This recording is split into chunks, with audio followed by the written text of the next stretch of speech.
Mojave Division. The layout is 20 by 22, a double deck with about 900 feet of track, 400 of which is main line, the rest is yards. 12 rail served industries and some passing sidings. We use the Digitrax wireless system. And our photographer today is Ryan DeFeedy, our division superintendent. The layout is as we walk through the layout, I'm going to explain some things. I've been working on the layout about 4 years. It's fully operational, and it's got 50% of the scenery done, I'd say. Let's show them the track plan. Let's just look at the track plan while I talk a little bit. Wireless system. We have the lower level here and the upper level here. We use local panels for the yards, and then we've got Taurus machines throughout the layout for the operators to use. We usually run 4 to 6 people for an operating session, and we run a couple locals. We have an operating hump yard and some through SP symbol trains. So why don't we go ahead and start walking through the layout, Ryan? We'll start over here at Southern Pacific's intermodal container facility. It's in the Los Angeles area. We've got 10 tracks here, and hey, they Don, load and unload containers and trailers. can I make a suggestion that we make your picture larger and put everybody else's picture on the side or something? You do that on your own screen. I don't know how to do that. Turn to speaker mode. It's up in the upper right-hand corner. You got it? That's the individuals have to do that. Okay. All right, thank you. All right, ready? The backdrops are from our commercial, and then I did the sky and the clouds. Track is Atlas Code 55 throughout. I think I mentioned I've been working on this about 4 years. It's basically a double deck with reverse loops on either end. There in the station, we've got the Coast Starlight. Can I suggest we mute our audio so we're not interrupting? I'm going to mute everybody except Don. Okay, good. And let me find Don.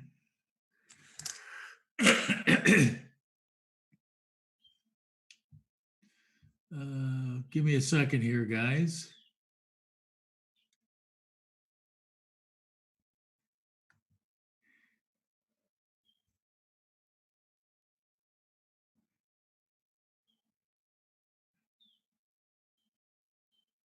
Okay, try it now, Don. I unmuted Ryan. I don't see you in there. Okay, he is muted. I just unmuted him. We're good. Okay, Talk great. about the facility again. Okay, perfect. The next area is the West Colton. Classification yard with an operating hump. This is one of the jobs that we use when we do operations. The power comes in and drops off the train, goes down to the wash rack in the diesel facility, and then the crew pushes the train up over the hump into 8 pole tracks and creates new trains.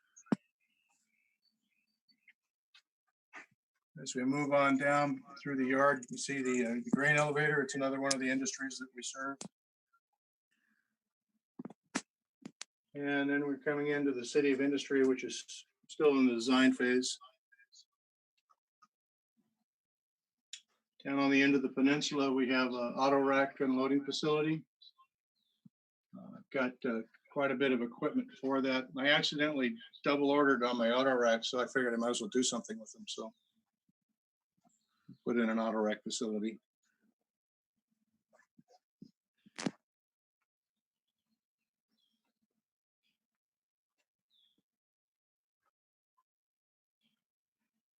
It takes about 25 minutes to traverse the layout, prototype speeds.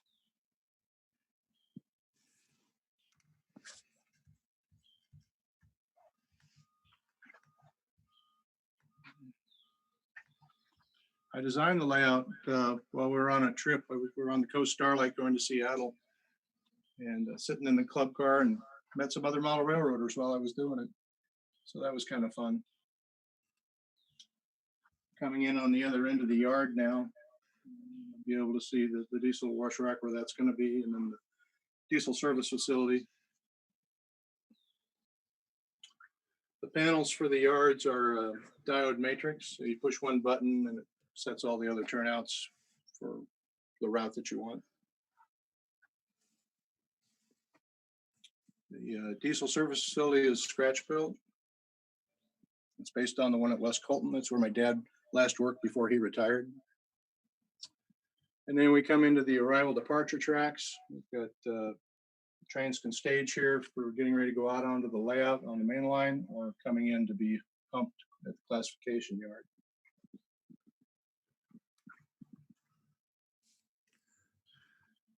All the signals on the layout are operational. All the grade crossings will be operational. I've got half of them operating right now.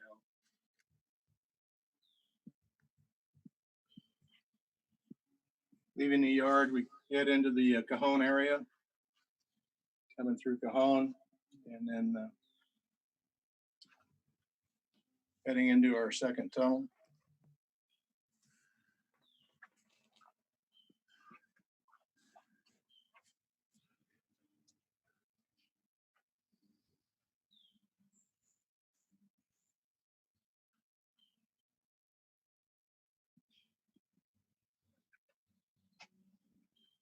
You're in the tunnel.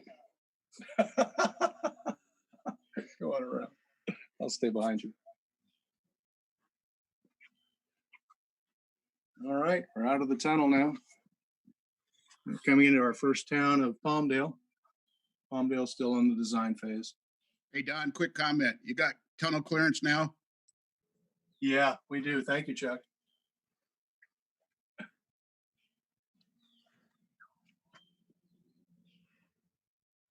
And coming out of Palmdale, we head into the next area, the next tunnel. And that's going to take us into the our herniated helix. I don't care for helixes, the spiral type. So I did a herniated helix on this peninsula.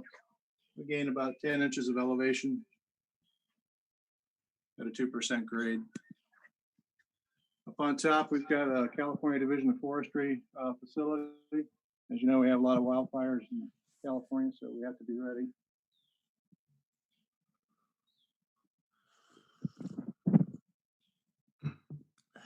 We won't show it today, but we also have night lighting. We have blue incandescents and then lights on the layout, which are pretty cool. So that adds a whole other dimension to our operating crew. And then coming on around, you see the little mailboxes there. That was an afterthought. I put that in, and after I put it in, I realized I hadn't put flags on, so I had to put the flags on after it was in place. So that was fun. And then coming on down around the layout here, you're going to see a water feature made with the newer Phoenix product. It's a really easy system to use. Paint blend very nicely, so you can get shallow to deep water, getting the depth. The only thing is, each stage takes 24 hours to paint it. Don, we've lost your sound. You're very quiet.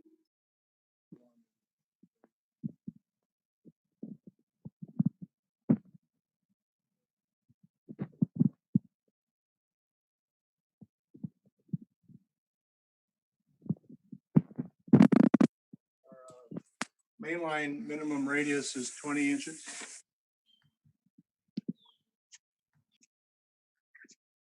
All the curves are super elevated and have easements. Now we're on the upper level. You can see the elevation that we gained here. And we're going to come around and go on to the next peninsula.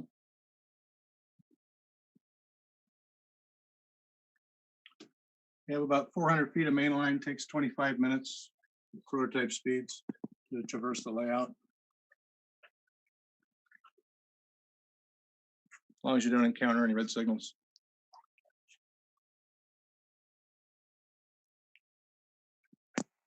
Keep going. Yeah. Turbines. Oh, the wind turbines. Thanks. Yeah. Our layout has wind turbines because we're energy conscious. They're actually motorized, and they also have aircraft warning lights on top. Got to watch the airplanes flying around in here. That's right. or flies or mosquitoes, whatever. As you can see on the upper level, as we go around here, we're going to have about 3 inches of operating room here, but the backdrops really help add the dimension of space.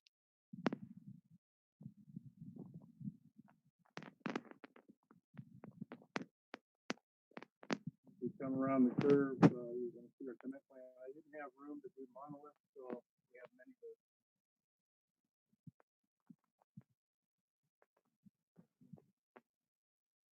And that takes us into the town at the house. We have that actual prototype kit for the depot and the water tower. We're doing the downtown.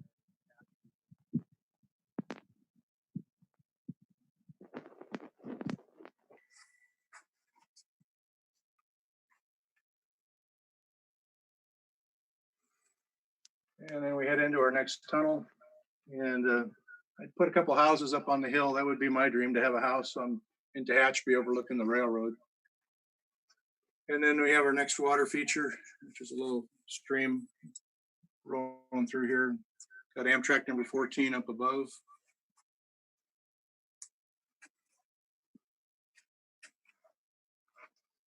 The mountains are made from styrofoam covered with plaster cloth, and then painted earth tones, and cover it with real dirt and Woodland Scenic products.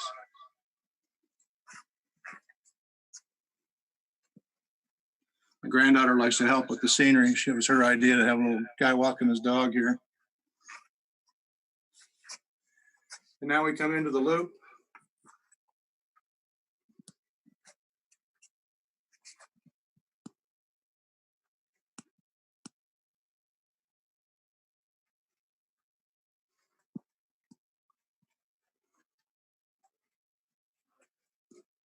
The area I model is 1975 to 1995. It gives me some latitude for what I run. I can have tunnel motors and dash nines and a nice variety.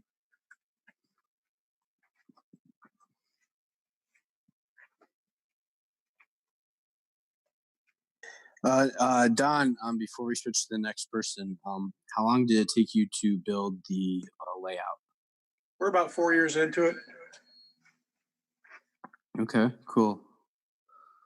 Does anyone else have any questions for Don? Now we're coming into Bakersfield. Bakersfield has a turntable and a service facility as well. Okay, Don, we got a question. What incline do you have? 2%. Okay. Does anyone else have any final questions? Don, you mentioned using real dirt on the layout for scenery, which I do as well. You didn't go to Tehachapi and Cajon and get the real dirt, did you? No, I went out in my backyard.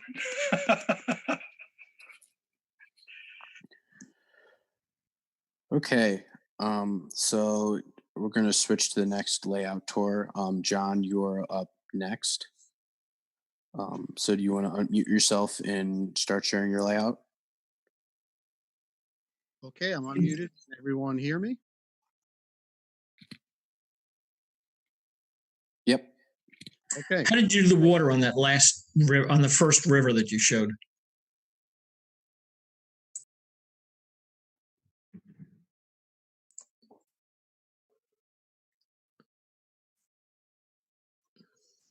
Are we ready to go, James? I'm ready. I'm ready to go. But Don, how did you do the water effects again? That was with Woodland Scenics. Okay. All right, John, what is the name of your layout now? My layout is called the Stone Canyon Railroad. I'm John Farracker. I live on Long Island in New York. My layout was started in 2004, and I built it in stages and finished it in 2018. Overall size is 26 by 39 feet. It's a single deck freelance design closed loop. I have a dual main line, eastbound, westbound, for a total main line of about 400 feet. And the error I model is 1950s. It's not any specific place. I do mainly run Union Pacific and Santa Fe. A lot of mountainous scenery. So I'm going to switch my camera away from me so I can get the better camera shot.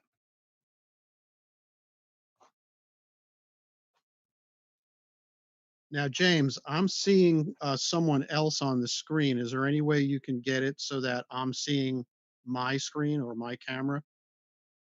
Or is that something I have to do? That would be something that you would have to do. But we can all see your Okay. layout though. I got it. I got it. Okay, so this shot here shows the main yard. 3 classification tracks, a number of arrival departure tracks. The layout has been fully operational since 2013. I belong to a round robin group here on Long Island. We operate weekly. I operate monthly. So I've held close to 80 sessions since 2013. I've also participated in the yearly Island Ops sessions, which is put on by our Sunrise Trail Division here. So getting back to the layout, this is the main yard here. This is where many of the trains start and end in the session. Coming around this way, we have a small industrial town here called Ryan's Corner for a number of switching opportunities. Some of these buildings you see here, I scratch built. There's about over 100 structures on the layout, total of about 1,000 feet of track. Coming around here is what I kind of see as the signature scene on the layout. This is the Stone Canyon Gorge. Water scene here was built, was done using Envirotex.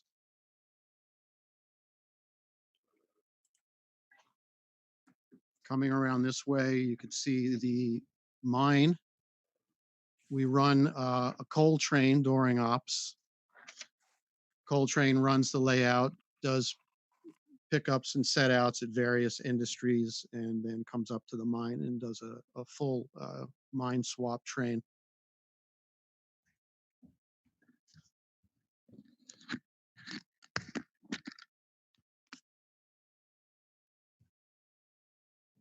This part of the layout is called Red River. It's medium-sized town with several industries in it. This is the river that runs through the town. This was also done with Envirotex. All of the backdrops here, you see I hand painted. There's about 100 feet of backdrop. Hand painted the sky and mountain views. The rock work is mainly cardboard webbing with plaster impregnated gauze. The castings are all cast in plaster from mainly woodland scenic molds. A lot of these trees are all scratch built. I've got about 1,000 trees on the layout and close to 100 scratch built conifer trees. I've done a few clinics on how I built those. And this is the town of Red River.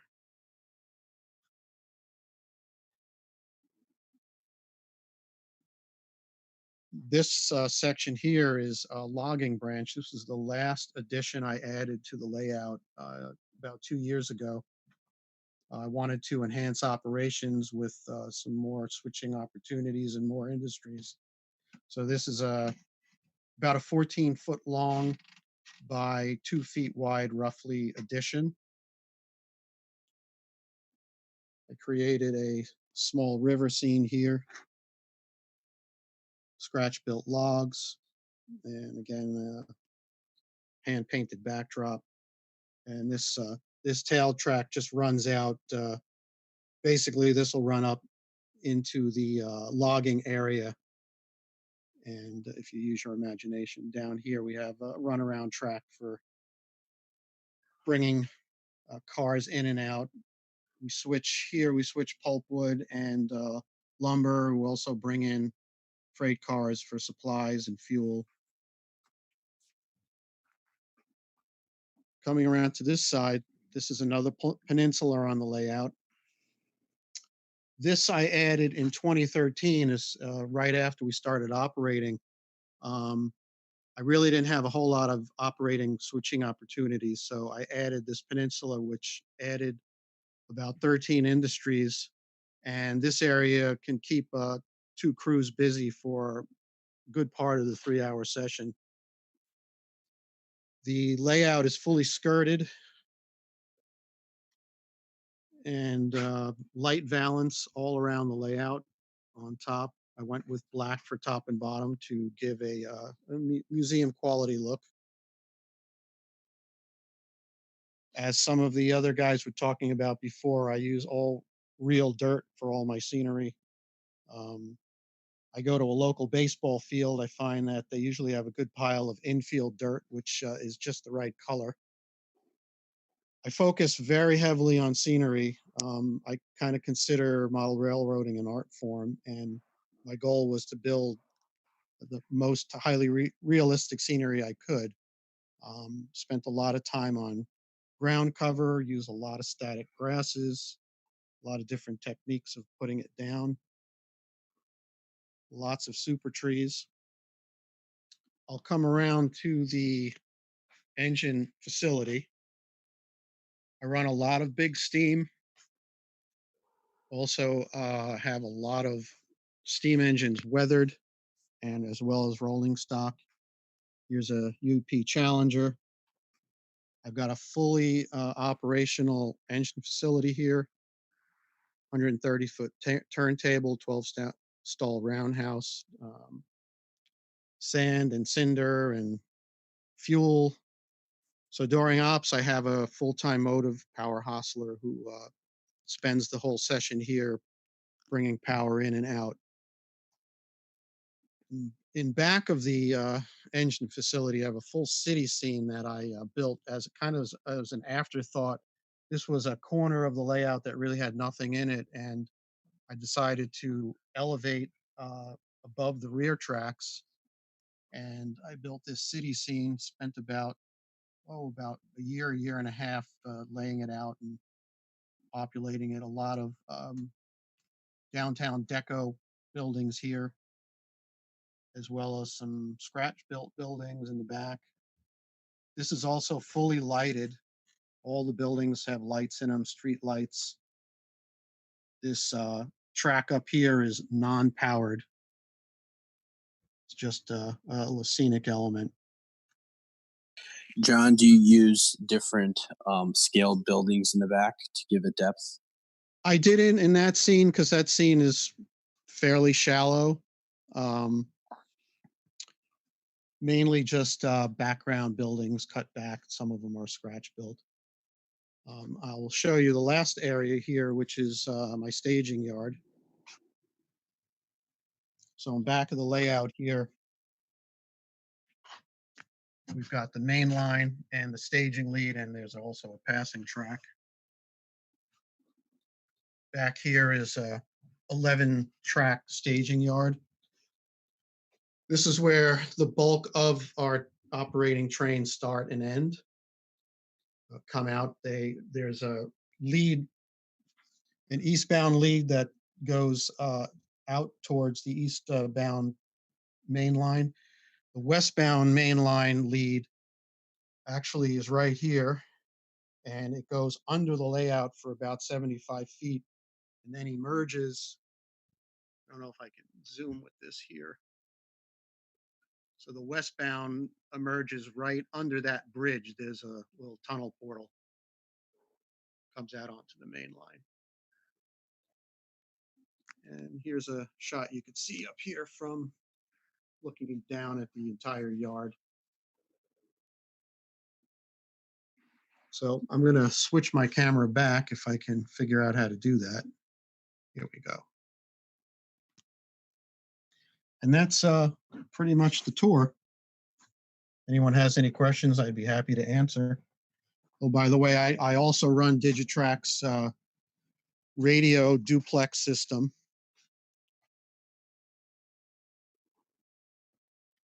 So does anyone have any final questions? Hey, John, real quick, I grew up in St. James. Where are you on Long Island? I'm in Shirley, which is like kind of Sure. Yeah. southeastern Suffolk. Yeah, I went to school at Stony Brook, but Oh. that's like more than 40 years ago now. Okay, so before we move on to Barry Hensel, I just want to say a couple of things before we start the actual Zoom meeting. Is that please keep your mic on mute, and if you want to say something, then unmute it. And for clinics, please remember to keep all questions to the end of the clinic, so we don't have any interruptions or anything like that. And if you do not want to unmute yourself, you can always use the chat on YouTube or the Zoom chat, or you can use your virtual hand to ask a question, and the clinician will call on you. Does anyone have any questions? Hey, John, how come you didn't do anything with the Long Island Railroad, considering where you are? Well, to me, the Long Island Railroad is kind of boring. I love mountain scenery. I love big steam. A lot of the guys in my operating group model the Long Island Railroad. But for me, it just wasn't exciting enough. Okay, that makes sense. I grew up in the Bronx. There was nothing there in the way of, other than the very south edge of town, of the borough, that was of any interest. So for me, I built the layout more as an artistic endeavor. But in 2013, I met a bunch of guys who were operating, and that kind of turned around my whole thinking on model railroading. And so I got into operations at that point, and kind of learned a whole lot about how railroads operate. But the initial push for where I wanted to model was based on the scenic elements, not operating. Oddly enough, John, this is Barry. I know I'm going to be up next, but here in Michigan, myself, Norm Logan, who's on, and one or two others, we have a good friend that models the Long Island that's from Long Island here in Michigan. That's interesting. Yeah, I find a lot of modelers tend to model where they grew up.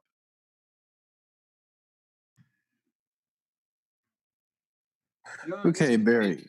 Yep, Andy, you can go. Yep. Yeah, I just wanted to say your scene, not your scenery as much as the detail on your locomotives and that blown me away. The pics on Facebook and that, I've really enjoyed them. Thank you. Yeah, for me, kind of my favorite part of the hobby now is the mentoring and helping others. So I really enjoy posting a lot of things on Facebook and helping people and answering questions. It's very satisfying. You're doing a good job. Thank you. Thank you. Mm-hmm. Okay, Barry, do you want to share your screen and talk about what you did on your layout about your scene? Yeah, I'm getting a notice, host disabled participant screen sharing. Can I get permission?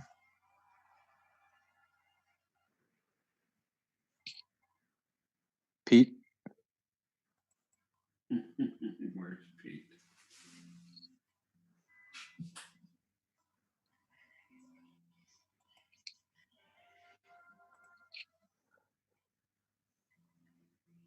Okay. Hey, Stephen, I recognize that photo. Can you hear me, Chuck? Yeah, I think I took it.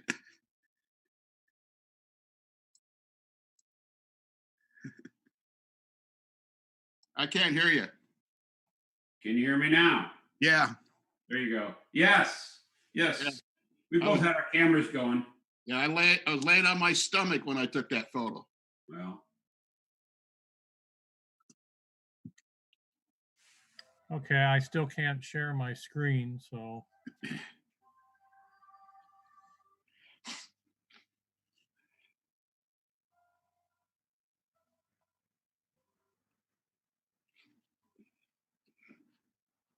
Perhaps the previous speaker needs to unshare their screen.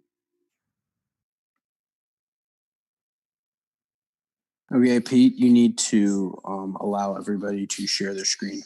Can you change that setting?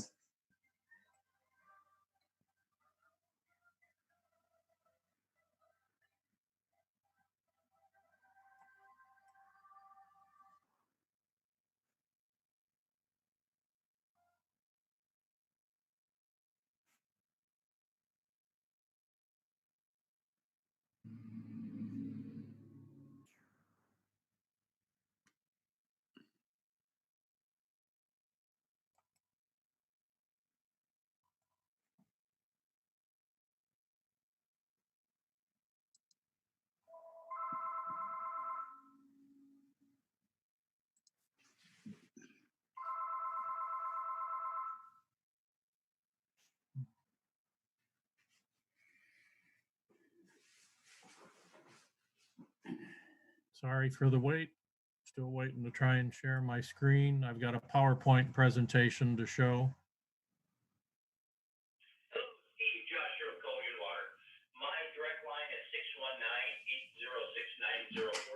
Steve, you're live there.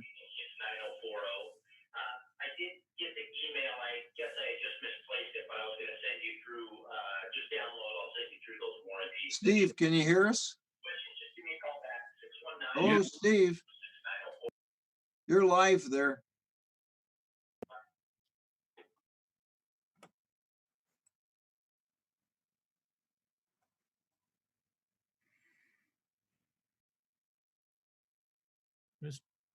Mr. Pete, can I get permission? Okay, you're talking. I can't hear you. You're muted. Pete, you're muted. Pete, just hold down your space bar and you can talk.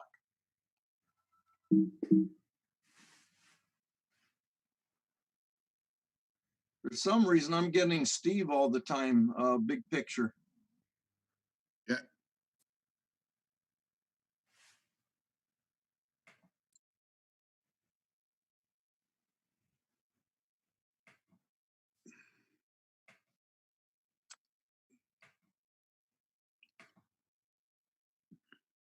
James, who's next on the schedule? If they're going to do something live, maybe go to them and then come back to me.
James, I hear you.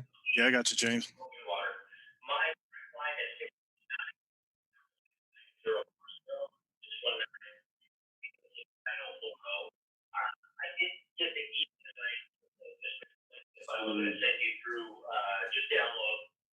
What was that question, James?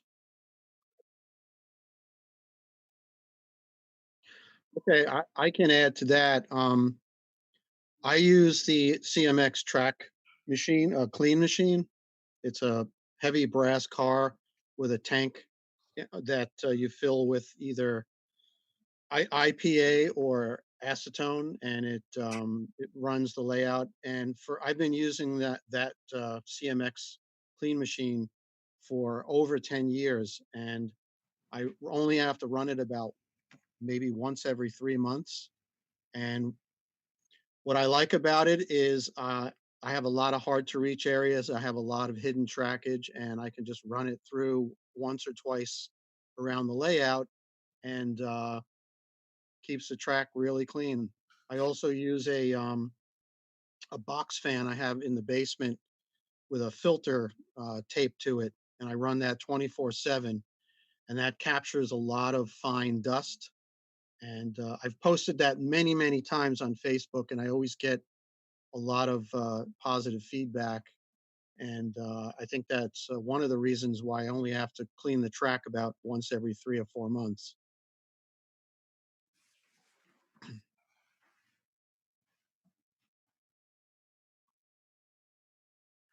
One of the best things you can do is just run your trains regularly. Steel wheels, no plastic wheels, but run your trains regularly. That'll do more for keeping the dust off of it and everything else. Our club is near the ocean, and we have to clean our track about once a week. And we do run steel wheels. We make everybody clean. Anything they bring from home has to get cleaned before they put it on the layout. And we do use the CMX with alcohol, and we also have a masonite dragger that we run behind it, and it works pretty well. Who can say more about steel wheels versus plastic wheels? Well, plastic wheels are dirt magnets. And they're harder to clean than the steel wheels.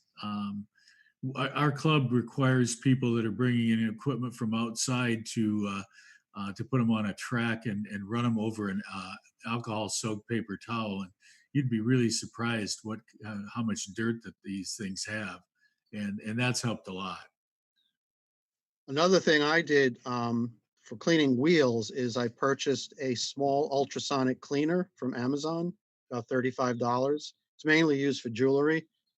And I fill it with Windex, and I throw the wheels in there for about a 20-minute cycle. And they literally come out sparkling clean. Doesn't take the paint off. All my wheels are acrylic paint, so I don't know if it will affect other types of paint, but I could put at least 50 to 100 wheel sets into this thing and just turn it on, and just rinse it off, and you don't have to do any kind of scrubbing or scraping, and it found it works really well. If we're done, Barry, you should be good to share your screen. Okay, let me give it a go. Oh, hey. It's one of those new Zoom security protocols that didn't allow screen sharing until I figured out which box to click. All right, can everyone see my presentation?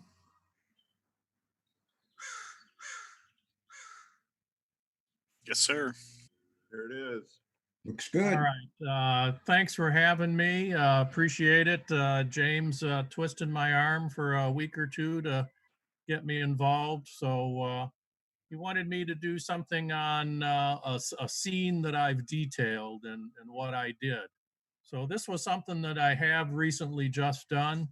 I had a little area on my layout called Lansdale, which is a suburb of the Philadelphia area. I do model the Reading lines. My layout is called Reading Line Central Division. I'm an HO scale, 1970. And even though I named this area Lansdale, I have come to find out over the years, Lansdale is a very large suburb of the Philly area. So this portion of my layout in no way represents the real Lansdale. Not that I'm modeling prototypically. I'm more of a freelance slash prototype modeler. But we want to try and get things a little correct. So searching through the Reading system map, I found out that Center Mills, Pennsylvania, is a nice little suburb between Harrisburg, west of Harrisburg, and they actually had a station there that was active until about 1976. And that works well for me because I model 1970. So we are good to go there. So, of course, I'm going to need a station. And what am I going to build a station out of? Unfortunately, my station books on the Reading didn't have a picture of the Center Mill station, but it said it was a very small station. Recently, I had built the signal tower using an Atlas signal tower kit and some DPM wall sections. And that got me to thinking, well, I've got 4 walls here left over. Maybe I can make a station of that.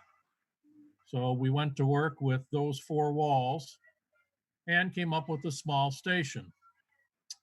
I moved the one end door, traded out one end door and one window, because this would be the side facing the track. So you got to have a door to the tracks and the platform. So I swapped out one door and one window, cut that extension off of these walls to flatten it out. And I've got a nice small little station. Now what to use for a roof? Well, went to the old scrap bin. Everyone should have one of those if you don't. And I found another roof section that looks like it came off of a signal tower kit. Just a little bit bigger than the Atlas version, and it was definitely not an Atlas roof because it had a molded in pipe here for a vent. But it fit. It fit nicely, and it did create, I know it's a little hard to see, but it created a nice overhang here for on the platform. So we decided to use that. Here you can see the overhang and how the roof fits a little bit nicer. Since this is a rural station, how about a wood platform? Well, I happen to have several sections of microengineering wood fence, and they make a nice little platform. So I glued those to a piece of styrene as a base and gave them a little coat of light gray paint to make it look like weathered wood. Gave the roof a section of a coat of paint as well. Of course, added support poles for the overhang. And it's all coming together pretty nice. The station is painted in a tan and brown, which were typical Reading colors. And here's our completed station. This is your typical Athearn caboose vent pipe that fit into the roof section nice. If you're familiar with the Atlas signal towers, they have these braces here that hold up the second story. Well, they matched up nice with the roof, so I was able to use those as well for a nice little detail. Added some signs to it, and we're pretty much ready to go with the station. Where to put it? It's going to go right here along the track. But I needed to build up the ground a little bit here. So found some really nice thin styrofoam, probably about 1/8 of an inch thick or so. And that brought it up to the level of the cork and leveled it off pretty nice. So cut off a square of styrofoam, put that in there, and I'll cover that all up with ground foam and dirt. But it's looking pretty good. Things are going pretty well. And here's the finished scene.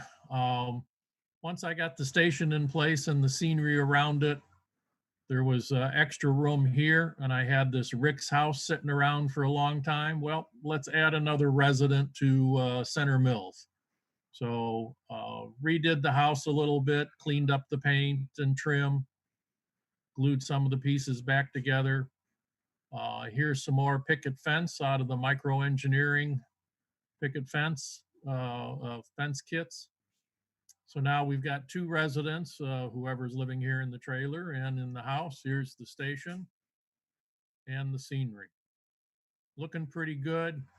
I was re-looking at this photo this morning to prepare for this, and I'm thinking right here in this blank area across from the house, I might have to add a little country store or something there. So we'll see. Future project. Here's a few more scenes, a few more pictures of the scene, and this pretty much finishes off the new Center Mills. There's a nice little track scene. Last thing I have to do is revise my train orders for operating sessions. So we take Lansdale out and put Center Mills in, and we'll be ready to run. That is it.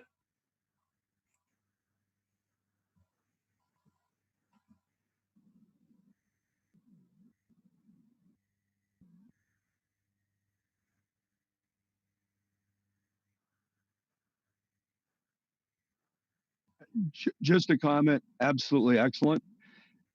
The open space, I think, actually makes it look better. It's kind of an interesting thought to think about when you were talking about putting aside just the concept of how much open space there is. I think the openness really makes it actually stand out versus putting more things in. It's kind of an interesting thought process.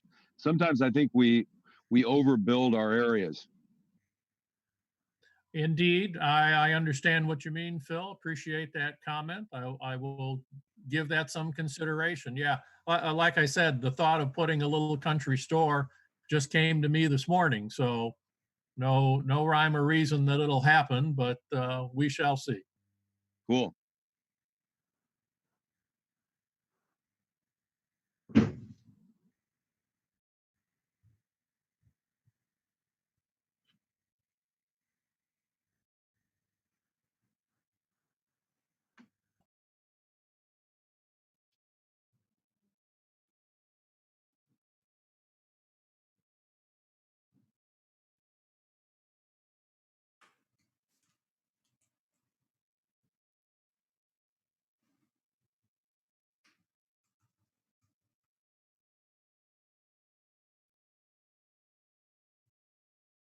But by the way, for everybody on the video, if you look on your screen, you probably got a bunch of boxes on the right side with videos that block some of the PowerPoint. If you go up to the top where it says view options, use your mouse, you'll see up at the top, it says view options. If you click on view options, it'll say hide video panel. And you can actually take that video panel, go away. You won't be able to see anybody, but you'll be able to see all the slides better. Okay, and then when you want to see the video panel, just click again and say show video panel, and then the video panel will come back. And so you can take that and make that go away. Anyway, just sorry about that, but just it makes it sometimes better on our slides where we have a lot of detail on the whole slide, and a picture extends out under the video windows. I'll shut up. Thanks.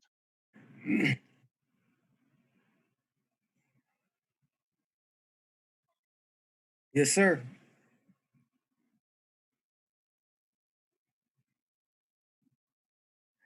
This is our Black Bear and Bayou Railroad, the town of Magnolia. And you can see a lot of craftsman structures, a few scratch built in here.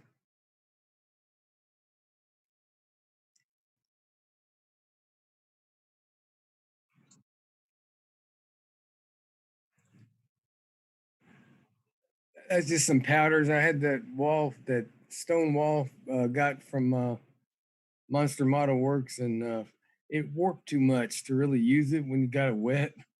So I painted the back with some latex and put it up there, and it never got wet again.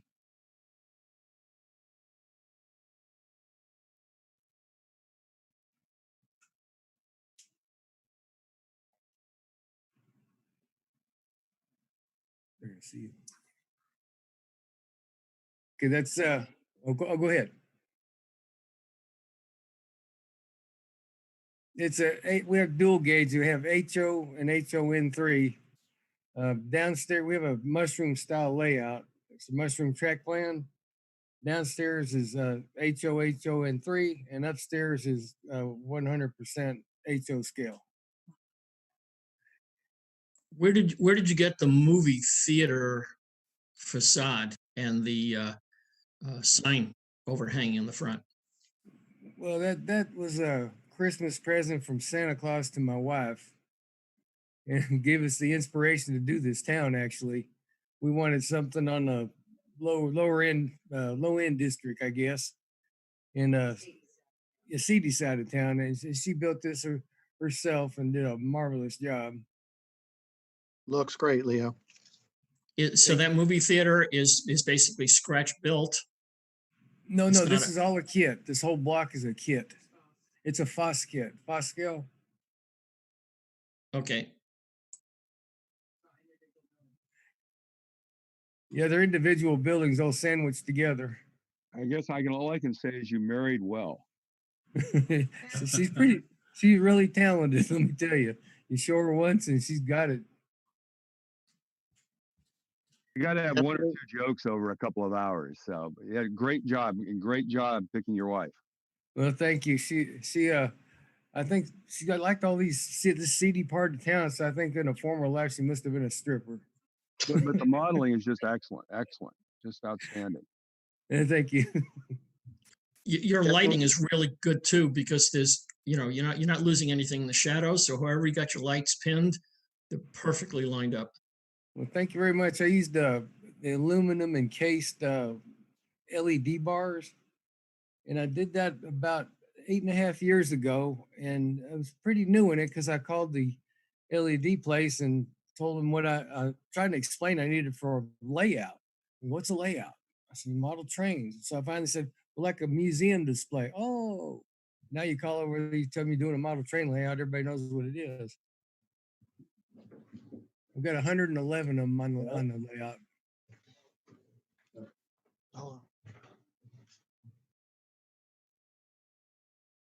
Oh yes, it looks terrific in the dark. Actually, our plan in the future is to that truck down there in between the buildings. I got a lot of cars and trucks on here. I want to replace them all with the Woodland Scenics cars that light up with headlights. I have my friend Tom Pearson's going to help us with that because I'm not very good at wiring.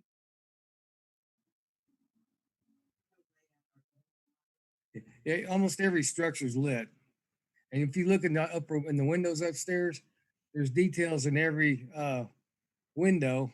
And then the strombolis down there on the left-hand side, if you look in the front door, you got to get a little closer, I guess. But you can see I Love Lucy when she got locked in the meat locker. There's a picture of Lucy in there and Ethel yelling at her to get out. You got to get a little closer picture than that, I guess. I like humor. Outstanding work. Thank you.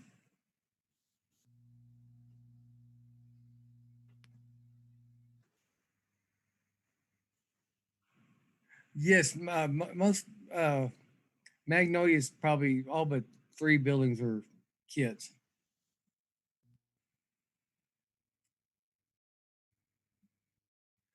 Got a big scratch build in the foreground. The kits, it's right in front of here. It's a structure. It's probably 24 inches long. It's a scratch build.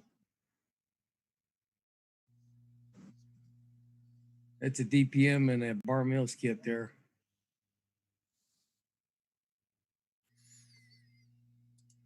Suggestion: the cars all look so clean. That's coming up. Yeah, you probably want to weather the car so they match the buildings. Yeah, we are. Actually, I started doing that a few months ago. I'm kind of limited on what I can do these days, but that is on plan. I got my dull coat in a jar, and I've been going after it here. Yeah, I got stage 4 cancer, so I can't really sit in bone cancer, and it's very difficult to sit for any period of time on my chair.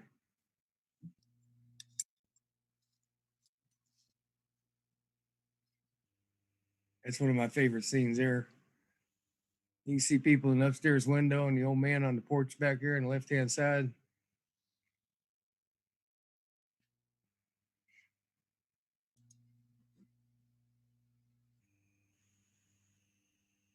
Could I ask what you use for your building lighting and structure lighting? Just the rice bulbs, miniatronics. I've tried LEDs and it's just, I don't know, I guess I'm too old for it or something. They're very difficult and people will do them, like them, and I just don't. I prefer the old-fashioned way. All right, LEDs thank you. tend to be very directional. You don't get the light spread like you do with a regular light bulb.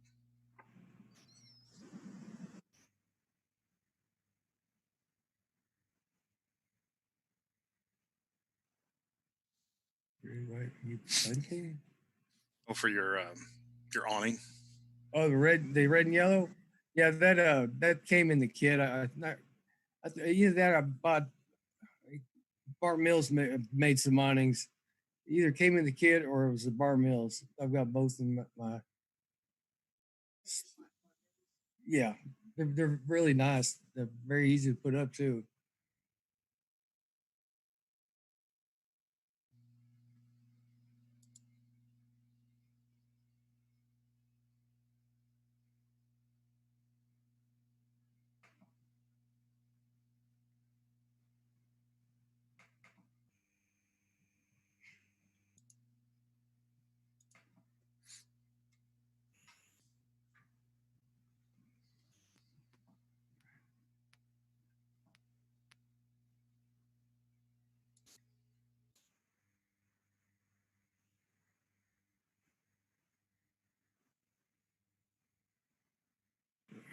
Thank you very much for letting me share. Great job, Leo.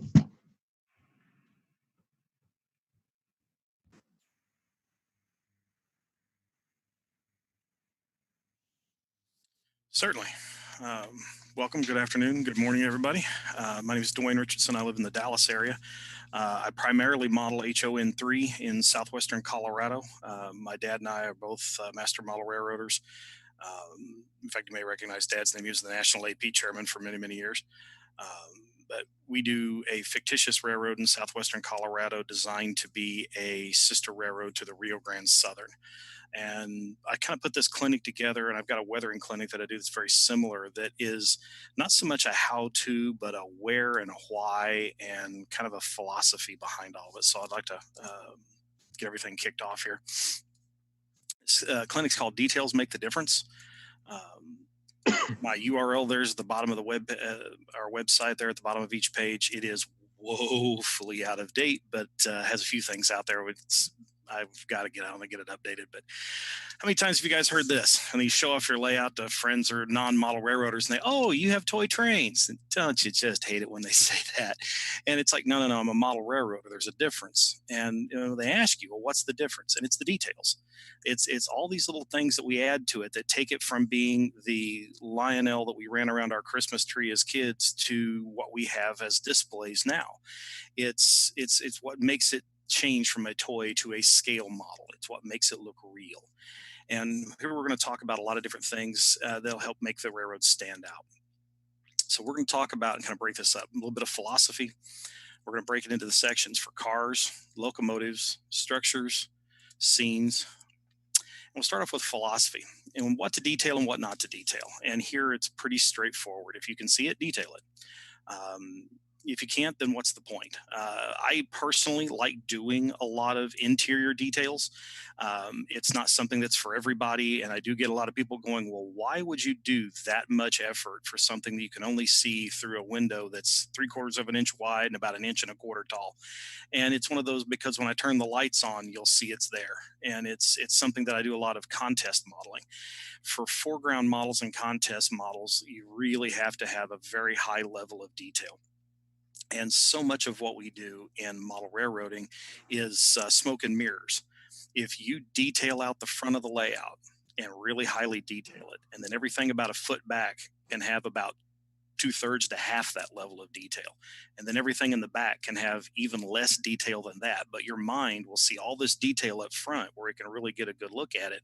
And it will look back there in the background and your mind will fill in everything else.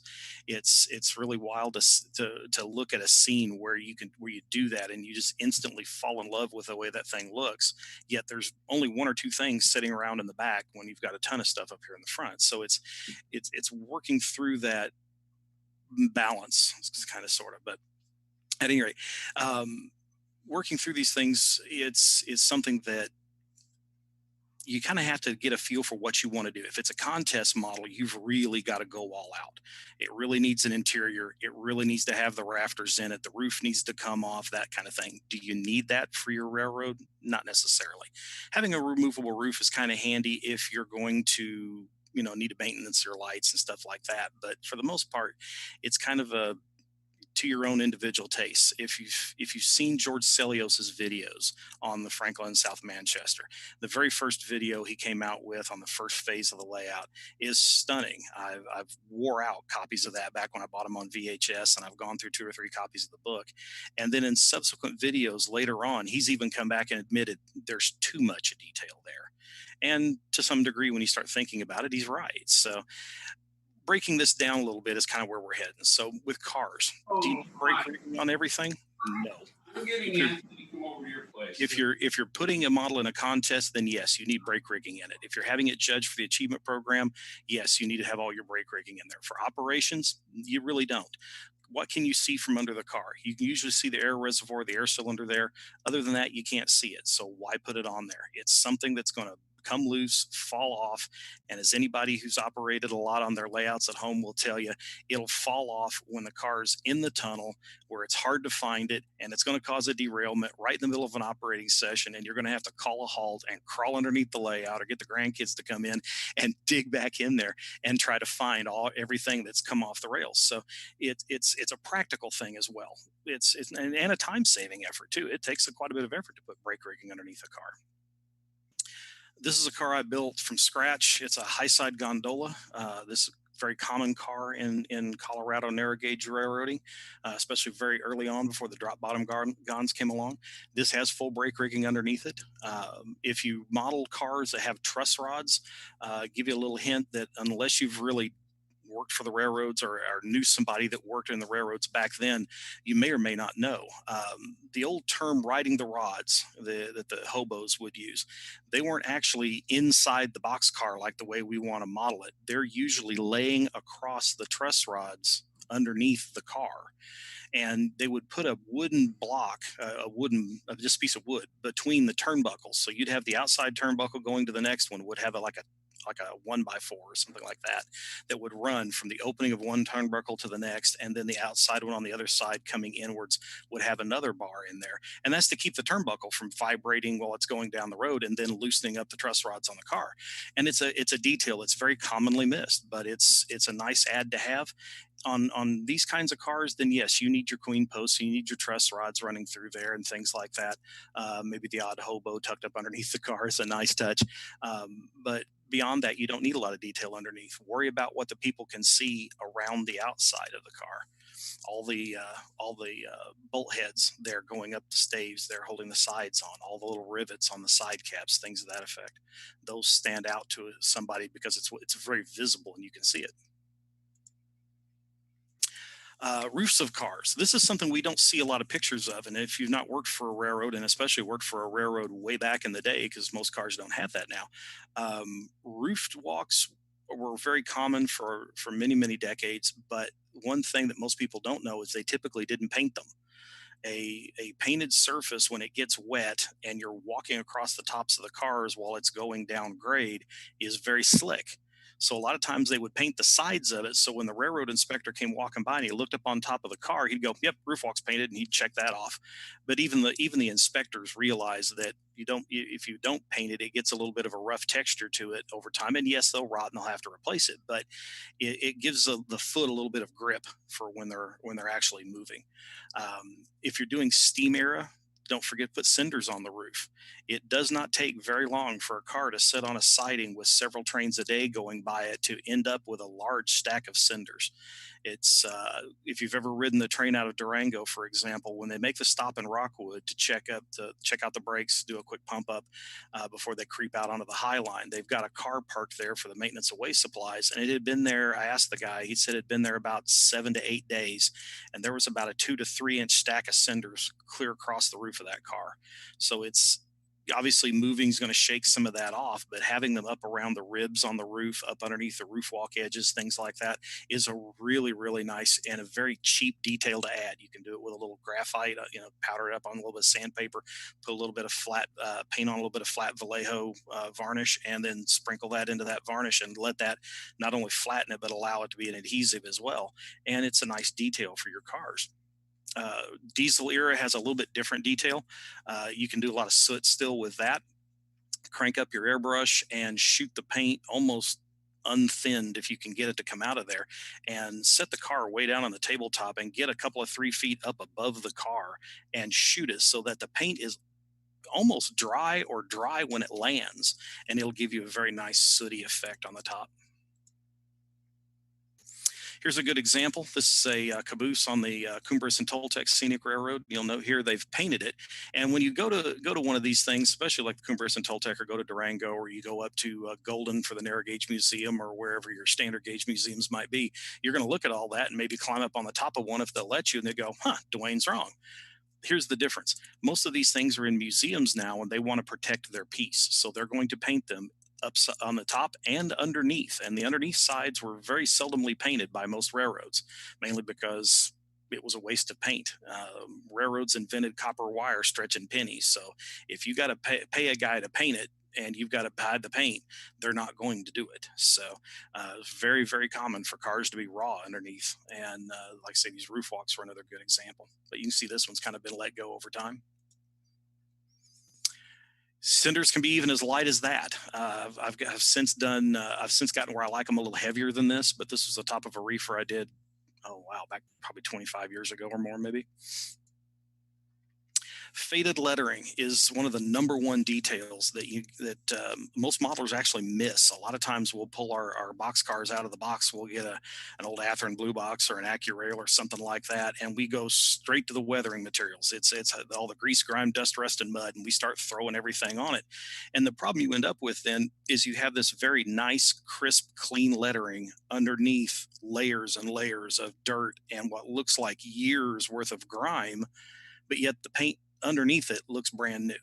And if you next time you get stuck at a railroad crossing, pay attention to the cars as they go by, and especially look at the lettering and note that it's just as beat up as everything else is. So one of the first things you can do is find you a color that is as close to that background shade as you can, or if you're painting the car from scratch, use the exact same color and mix that base color down to an impossibly thin mix. And then come back in and airbrush all the way around that car, or you can use and pastels work very nice for this. And it will fade that lettering into the background and age it, and then you start layering on your dust and grime and everything. When that first clicked for me, I went back and re-weathered about 250 plus cars between my layout, Dad's layout, and the club we belong to.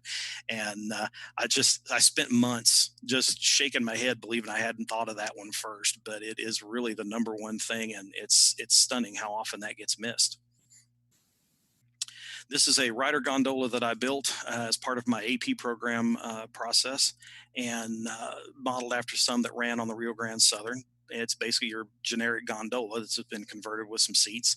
And but note the faded lettering here, the heralds and everything, the road lettering and the road numbers are all very old and aged, and then have dirt on top of them. Now, since I'm doing 1950s and in Colorado, I don't have to worry about graffiti that much. But for those of you who do model the newer stuff, this is something that most of these railroads need. And in talking with some guys who belong to our 2 divisions here in the Dallas-Fort Worth area, a couple of them actually work for the railroads. And one of them told me recently that they had been told, I think he works for the UP, that unless it covers the car numbers, do not paint over the graffiti. And the general consensus is they have to take the car out of service, which costs them money. They have to buy paint, which costs them money. They have to pay a guy to paint it, which costs them money. And this is a coat of paint that's already on there protecting the side of the car. Leave it. So we're going to see over the years graffiti piled upon graffiti piled upon graffiti. there's companies out there that make these in decals now. You can do a lot of that yourself easily enough, making decals or even make stencils and airbrush it on. Get colored pencils and you can hand draw in some things if you just want to look like it's a quick drive-by tagging kind of thing. But it is something to bear in mind. Boxcar loads. Loads are very, very important. And the reason for this is it depends on the kind of car you have and what the car is hauling as to what kind of weathering effects are going to impact the car, but also impact where the cars are loaded and unloaded. So for example, here, it was really common on the Colorado narrow gauge to have this placard right by the door, and it would say things like, for concentrates only, in this case, for pinto bean loading only. And I didn't realize this, but Dolores, Colorado, on the Rio Grande Southern, at one point was the pinto bean capital of the world.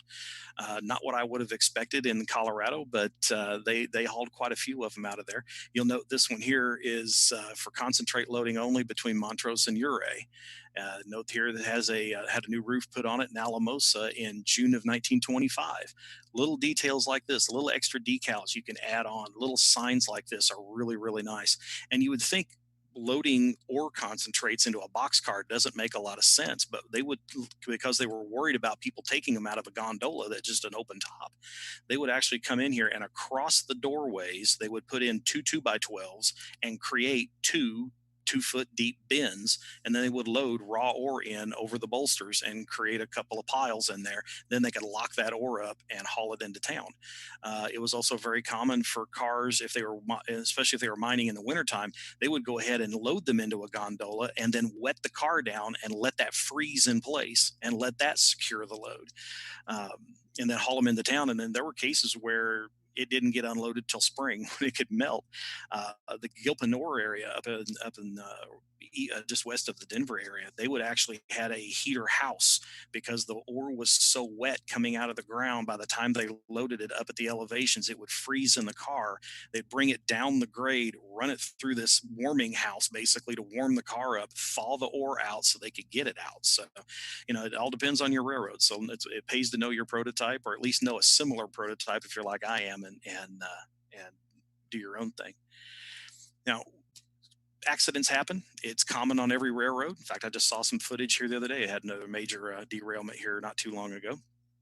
And a lot of times, especially back then, if you were upgrading your car fleet, and some of these were older cars or things like that, or it was really out in the middle of nowhere, it was really common for them to just leave the car there, just take it out of revenue service and go on. But you'll occasionally get things like this car.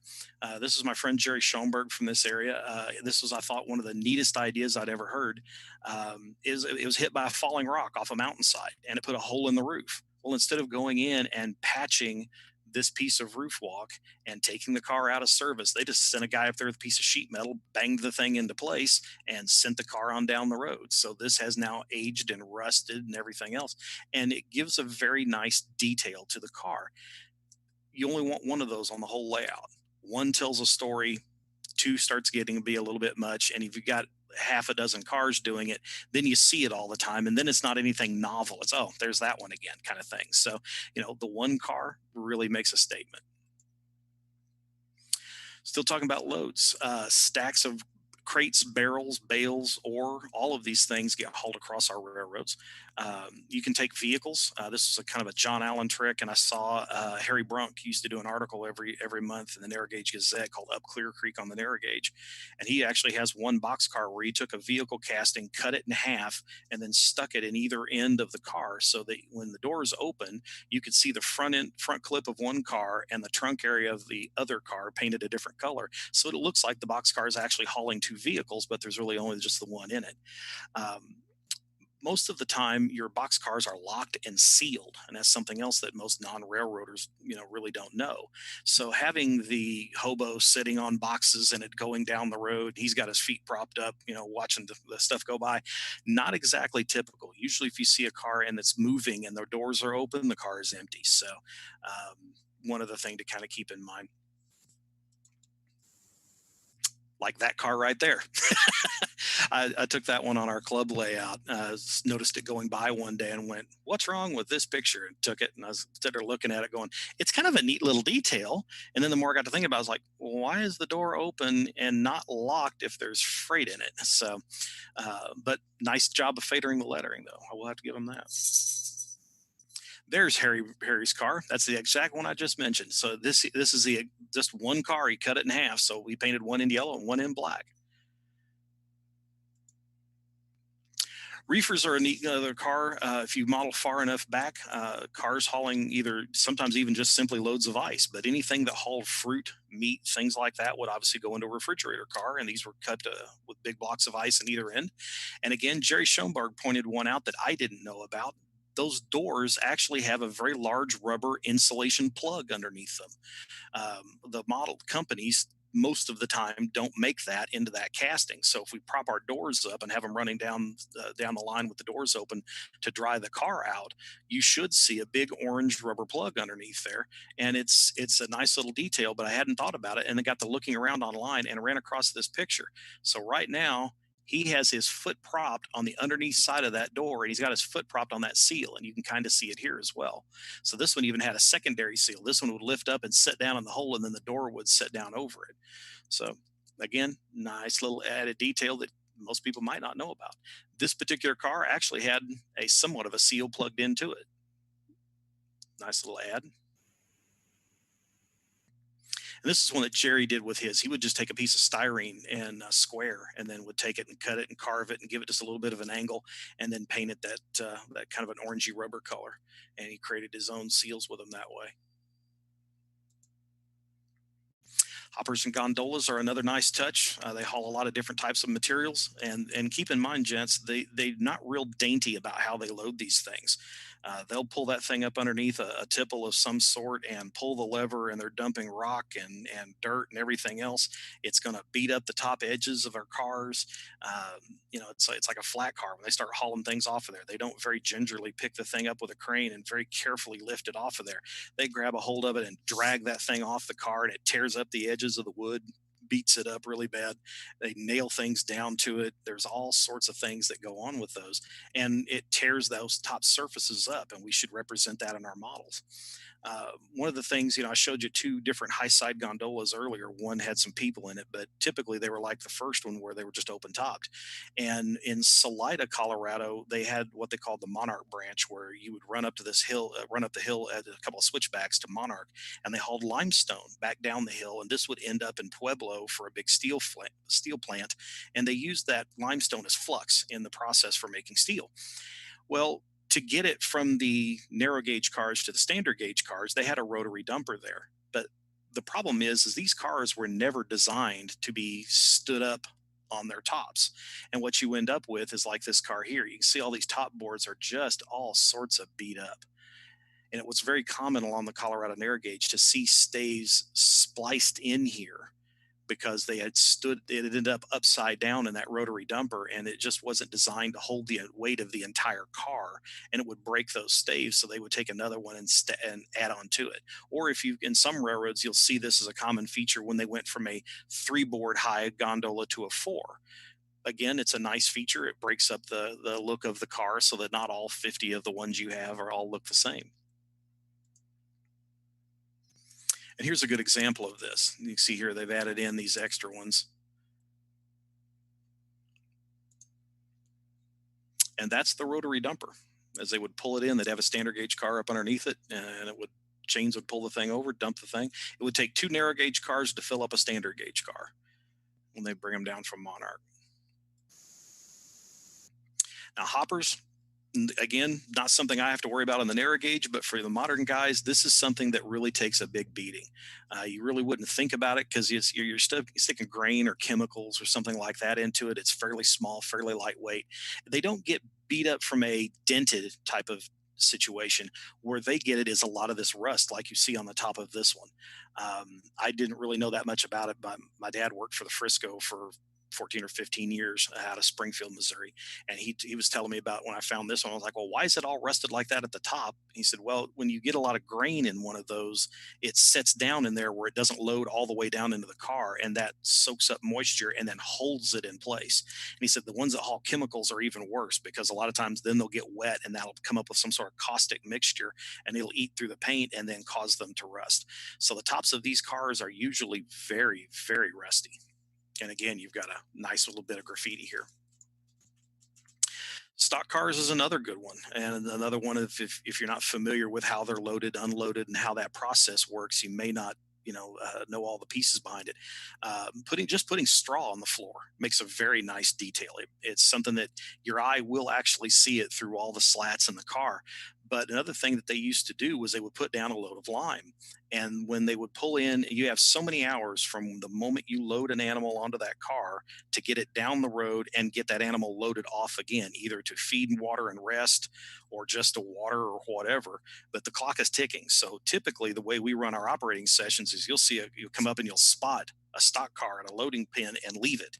And that's not the way the railroad really works. You only spotted that car when there were animals there to load. You picked the animals up, and then you had so many hours to get them to wherever they were going and offload them again. And in the course of that offloading process, one of the things they would do was clean the car out, usually with a pressure washer of some sort. So all of that straw and the lime go out the side of the car, and that lime goes down the side sill.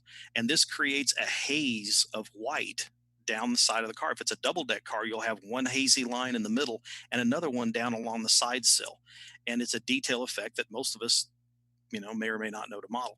Here, Mark Lachey, one of the guys in my narrow gauge club, has one on his railroad, and this represents that hazy effect of the lime being rinsed down the car.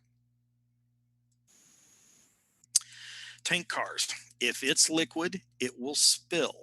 It can't help it. It is nature, and that will affect the weathering on the cars, where it's loaded, where it's unloaded, and it really just depends on what you've got going on as to what those weathering effects are going to be.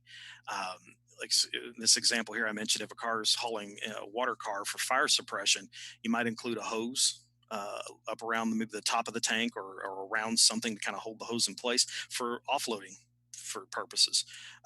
Depends on how mom and pop your railroad was. You can really get wild with some of the details laying around on a car. But some of these things, a good one that stands out is you could put a hose around the top of a tank car like this for water. This one is hauling crude oil out of the Chama, New Mexico area. And you can see here, it's supposed to say Gramps, but it looks like a G, maybe an R, maybe an A, and then a good MPS. But again, spilling while you're loading it has run down the sides of the cars. And this is it stood out even better if you could see these in color, obviously, but even in the black and white, you can see the difference in the lettering. And again, flat cars, like I was saying before, they get a ton of abuse, an absolute beat up all the time. When you haul material on it, I mean, look at this one. Obviously, museum piece, they've painted it, but typically this is what you're looking at. Everything that gets hauled on a flat car has to be held down with something, whether it's chains, ropes, metal strapping, blocking and chains or whatever. And more often than not, when you unload whatever it is, let's say you're hauling a tractor somewhere, when you get to the end of the line and you let that tractor off, you don't go and take all the time with a hammer and everything and pull all the blocking back off the deck. You leave it and you go on. It's very common to see these things running around with blocks and metal strapping or pieces of chain or whatever running down the road as an empty. And again, it's a great visual because it breaks up the monotony of just a plain flat deck on a flat car. On a caboose, what could you possibly need to put on a caboose? And believe it or not, there's a ton of things to put on a caboose. It depends on the era, of course, whether you even have a caboose, but the roof is another good example. They use a tar paper type like you put underneath your shingles on your roof a lot of times for the roofing on a caboose. Some railroads even paint them silver. Some would leave it alone. Smoke jack, of course, like we saw before. Is it just touching on the roof itself, more cinders, marker lamps, and if you can get them to light up through small little LEDs or small bulbs, that's a very, very nice touch to add. You can put a crewman standing on the back platform. You can light the interior of the caboose. You can have somebody in it. And as we go into locomotives, one of the things, like here, you can see somebody sitting in the cupola. It's a nice touch. A crew in your caboose is important because if it's going down the road, the rear end brakeman is back there. Your conductor is back there for the majority of the trip. There should be somebody in the thing. It shouldn't look like a ghost town going down the road with nobody in the cab and nobody in the caboose. Take a little bit of time, cut up a figure to get him to mount in there as best you can, and put a crew in your cab. It is surprising how much add extra, that little piece of detail really makes a big difference. You see here, this is an era where they were painting them. This has a little bit of snow on them, but they did have them painted silver for a bit. But you see the marker lamp standing out here nice and prominent. You see a nice load of John Deere tractors going down the line. This one's actually a short caboose standing on a bridge that's in the Black Canyon of the Gunnison now on what's left of the main line after they back flooded it to create the Blue Mesa Reservoir. But this has a locomotive and a boxcar and a caboose on this particular display. But I like this one, no marker lamps, but extra flags. And I thought that was kind of a nice touch. But all the extra little lettering about, the retainer valve settings for when you're going downhill, the caboose number. This is a little note on here about keeping the doors locked and some such. You'll still have a few reporting marks, even with the road numbers.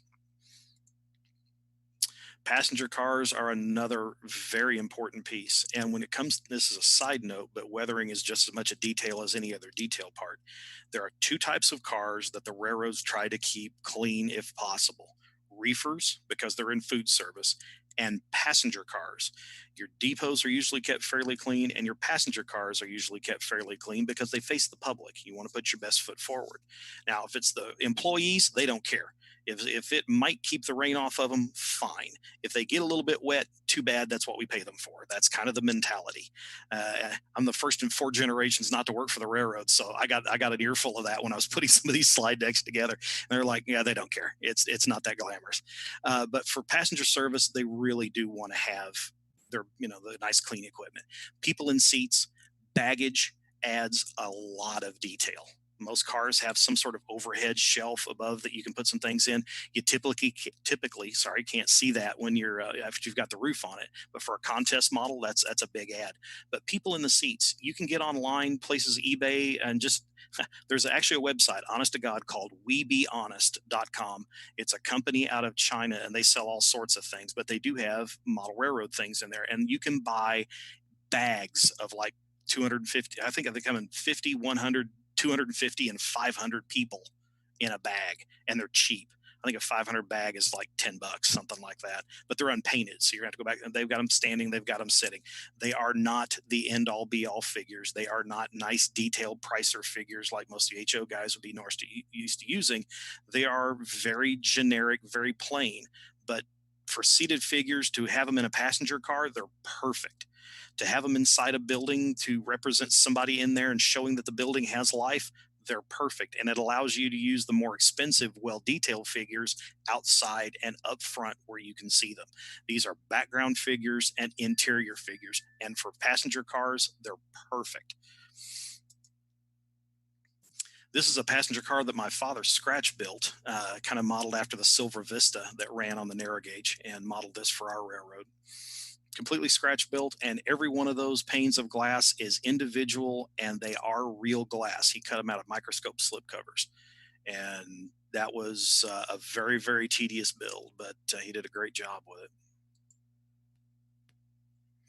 Now, steam locomotives, when you get into locomotives in general, they're very, very dirty, but steam really takes the cake when it comes to making the dirt, because they are the bulk of our weathering on all of our railroads. They dirty up our buildings, they dirty up the rolling stock, the ground around them, everything. So these are something to keep in mind is what kind of dirt kind of soot will they create? What does it burn? In the early days, a crew was assigned to a locomotive. So every day you went to work and you had locomotive number 5. And there was pride in keeping number 5 cleaned and polished. And it had pinstriping and brass everywhere, and it was polished and everything shined, and you kept it clean. And then somewhere along the way, the railroads figured out that, well, why isn't the crew for 5 out on the line? Well, number 5 is broken down. Well, there's number 7 sitting there in the roundhouse. Why is it not out on the line? It doesn't have a crew. Well, and they figured that one out, and they said, okay, well, we take whatever locomotive's ready, we take whatever crew is ready, and we send them down the road. The days of cleaning that locomotive were done at that point, because nobody was going to bother to put the elbow grease into it to clean the thing up if the next guys coming down the line didn't care. So that point of pride kind of went out the window. So the later, from 1890s, 1900s, when that kind of went away, everything just started getting dirtier and dirtier. But again, if it ran passenger equipment, they would try to keep it relatively clean. Some railroads even paint locomotives differently if it was meant for passenger service. That was very, very common. Even the DNRGW did it on the narrow gauge. If you had a passenger locomotive, it was usually had a green boiler jacket and then a black cab, as opposed to the black on black with a silver nose. It was green boiler jacket, silver nose, black cabs. So again, it pays to study the prototype. Now, the types of fuel it burns will have big effects. If it's an oil burning locomotive, it will have a different type of buildup on its cars and the area surrounding it than one that burns coal or burns wood. And the effects are weathered a little bit differently. Locomotives, especially steam locomotives, are just a source of all sorts of extra details that typically do not get put on the model unless you're working with something that was a piece of imported brass or something like that. But if you're modeling some of the older locomotives you could buy back when you could get kits from MDC and all that kind of things, or you buy the old IHC locomotives, stuff to that effect, a lot of these details aren't there, so that gives you an opportunity to go back and add them. Steam lines and sand lines are usually not left on the not modeled on the locomotive. Again, brass imports will have all this, but when you're working with some of the older ones, these are great things. Coal burners, you need a shovel for the fireman, and you'll need a fireman in there. Water bags, a canvas bag is really common to have a little hook outside of the door, either on for the locomotive or the engineer or the fireman's side, and there would be this canvas bag hanging off the side of this hook, and they'd fill that full of water and it would sweat, and as the locomotive went down the road, that air rushing past it would cool it, and it would give them cool drinking water for the crew. Oil burners, you'll see spills out of the tenders, and even non-oil burners, when they're filling the water in it, it's not like they've got a small garden hose and they can very carefully control how much water is going into it. That spout is big, and there are hundreds of gallons coming out of that thing every second, and it's not an exact science, and to some degree you don't want it to be. I noticed in watching locomotives getting serviced in Chama and in Durango, and I asked the guys that are working there, I said, I noticed you let it overflow. And he goes, oh yeah, we do that to wash the tender deck off, because it'll get a lot of cinders and soot will build up on it, small pieces of coal when they're loading the coal loads into them, and that becomes slick underfoot. So when they fill it full of water, they want it to overflow and wash that deck off. And it has an interesting weathering effect that I'll show you in another picture later on. Again, add a crew. Always big important. If you can get one guy, if you've got a coal burner, have a guy shoveling coal, or a guy grabbing a piece of wood, getting ready to throw it into the firebox. If you're modeling in the mountains, cab curtains were very, very common, and those are another easy one to add. You can make them out of all sorts of different things. Here's one of my favorite locomotives on this planet, and they are buttoning it up and should have it under steam and moving under her own power for the first time since the 1950s. She's up at the Colorado Railroad Museum again, but this locomotive is one of my favorites, and there's all sorts of detail on here. I mean, you've got the handrail going all the way down to the front, just the single air pump. You've got all the sand lines running down here. Here's the cab curtains. Note they've got a little hatch open on the top to vent some of the heat out. Here's that water bag I was talking to you about. This one's a smaller locomotive. Its air reservoir for the pump is back here on the back side of the tender, and you can see the pipe that runs down here and runs along here, and then there's a hose that runs over to your pump. But they've also added a set of extension boards to allow a bigger coal load. There's also a toolbox added back here in the back, which it didn't always have. And there's a set of marker lamps on either side of a ladder here. Re-railing frog is another really, really nice add, and very common to have one of those on every locomotive. Cab lights are also a nice touch, especially if you've got some of the bigger scales, S and O. This one belongs to a friend of mine down in San Antonio, Steve Amatrano. Note the green boiler jacket here, so she's in passenger service, but he's got cab lights and a full backhead detail, and his cab curtains all out, and his visors are up. Note here, the leather cover on the padding for the armrest. Most of the times we'll just paint it black and move on, but by adding that little extra color touch, it makes that detail pop, gives it some dimension. Calcium spots from leaks around steam lines are also very, very common, and it's an easy detail to add. If you find you a spot where you want to have one of these, take you a paintbrush and dip it in a little bit of water, and then touch it right along that line and let the gravity and the capillary action, let that run down the side of the locomotive, and then get your paintbrush and put just the tip of it into a little bit of white and drop it into that water and let it flow however it flows. And it's going to look really garish up front, and you're probably going to use my name in vain a couple of times, but we'll let it dry and then come back in and weather over it and kind of, touch it up with a little bit of greasy, grimy, kind of weathering, and it'll fade that back into the background a little bit, and it'll make it very subtle. And it's a really nice touch, and it was really, really common. Again, the faded lettering, but here is where it's a little bit different. Remember, I was talking about overfilling the tenders. The lettering on the side of the locomotive would oxidize over time. And when you overflow it, that water would run up over the sides of the tender, down the sidewalls, and from the coal load back, that oxidation would get washed down the side of the car, but it wouldn't underneath the coal load. So the back half of your lettering or your herald that's on your tender would actually have a white hazy streak, or whatever color your heralds painted on there. Typically they were white, and you can take a little bit of white pastel, a little bit of weathering powder. Bragdon makes a good color for this. Pan pastels are also good, but you can come in and drag a little bit of that down with a makeup applicator or your fingertip. Real subtle. You're going for very, very light here, but it's a nice little add. Now, diesels, I'm going to be the first to admit I don't know a thing about them. For me, and absolutely no offense to anybody on this call who models diesels, for me, that thing moves down the track and you can't tell why. I like seeing the side rods go and the steam, and the smoke coming out, and it's personal preference, and I get that. But I'll be the first to admit I don't know everything there is to know about a diesel, but I can give you a few details here for your projects. Speedometer cables,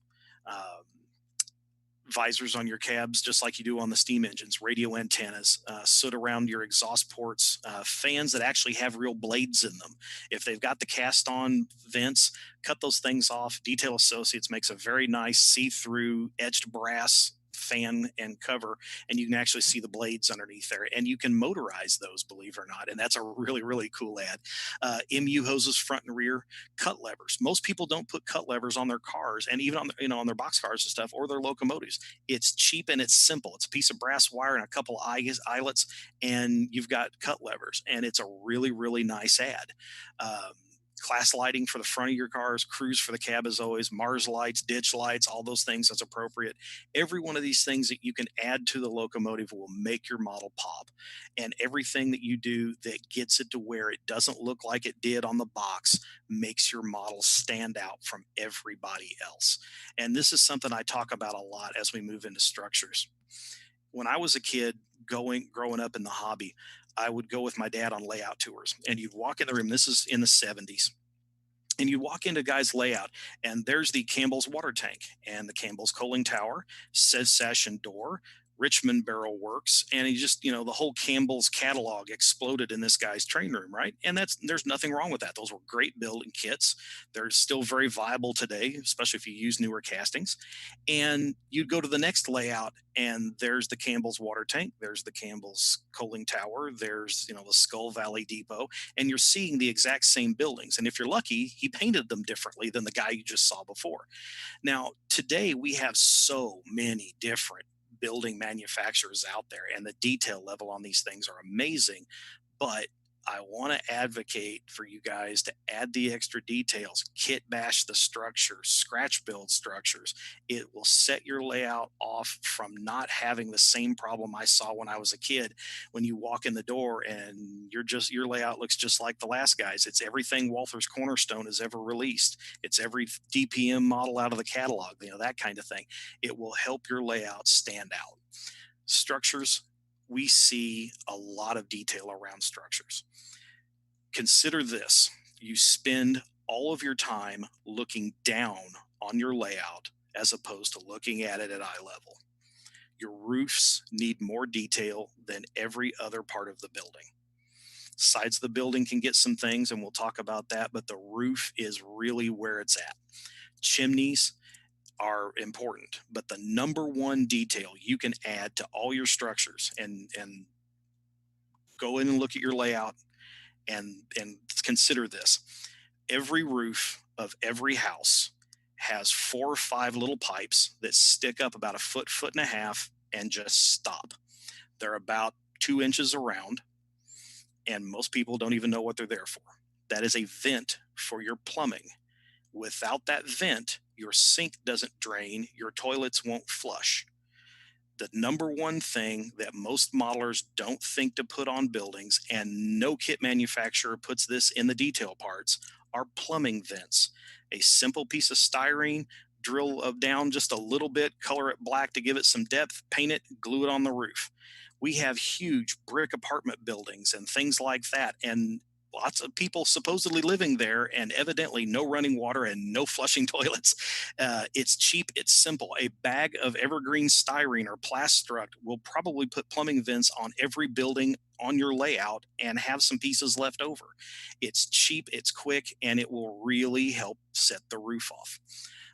Phone junction boxes for larger buildings. If you model a big metropolis type of area, most of those buildings will have stairs going up to the roof, and it'll have something on the top of that roof, whether it be a smaller 4-walled structure with a roof, or sometimes it's just an angled little deal as the stairs come up and a door. But even having that on the roof is a nice detail. TV antennas, satellite dishes, tar lines, if you've got rolled roofing up there, roof vents, gutters, water tanks, bird droppings, electrical boxes, signage, air conditioning and heating ductwork. Workmen, have a building where a guy's putting, we got a crew of 4 or 5 guys out there working on the building. Debris from all over the place. My mother-in-law, one of her ex-husbands, grew up in Milwaukee. And one of the things he told me, I was working on a structure one day, a false front brick store. And he comes over and he looks over my shoulder and he goes, "Yeah, you can tell you didn't grow up north." I said, "Why?" And he goes, "There's no tires on that roof." And I looked at him like he just lost his mind. I was like, "Why would there be tires on the roof?" He goes, "Oh, you pile them up here along this front because the ice will build up. And as it starts to expand, it can push the brick right off the front of the building." And I've since gone back and started looking around for pictures. And lo and behold, I see tires all over the place. So if you're modeling a more northern climate, keep that one in mind. Sides of buildings, leave some windows open, have the curtains billowing out, that kind of thing. I apologize for the quality of this picture. This was taken, 25 plus years ago, and I had no idea what to do with the camera besides point it and push the button. But there's just a ton of roof detail that it's really fuzzy, but back here in the back, you can kind of see some of it. Here's some duct work and air conditioning units and things. Down here, you see an accident's happened. They've got a little fender bender. My Volkswagen police car is there taking an accident report. Notice down the street here, you've got some oil stains on the street along with the yellow stripes and things. Lots of signage. This town did not have enough signage on it, and we never got around to adding it before we had to take the club layout down and move it. Over here, he's a little hard to tell, but there's a guy standing right there with a pair of binoculars peeping Tomming into the building across the way. I always stuck that one on. I like having a little something out there to see if anybody notices it, and that was kind of one of those. And the years that we had that open, I think I had one lady go, "Hey, there's a peeping Tom on the roof." And I have to admit that made me smile. For structures, rolled roofing, asphalt shingles, wooden shingles, sheet metal. Here's a biggie, guys. Sheet metal comes in 3-foot widths. I'll see guys take an entire piece of Campbell's, it's 6 inches long, and lay the whole thing down on the roof, and it's like they didn't make it that way. It'll come in various heights, but 3-foot widths. Tar and gravel, very easy to do. You can find some sandpaper and weather that down and glue that down to your roof. It makes a great tar and gravel roof. Slate, very, very common depending on what part of the country you're in, often laid out just like you see here. Again, a slate roof. It kind of looks like 3-tab shingle from any distance. Your wooden shakes, getting less and less common because of the fire hazards and things, but this was very common back in the day.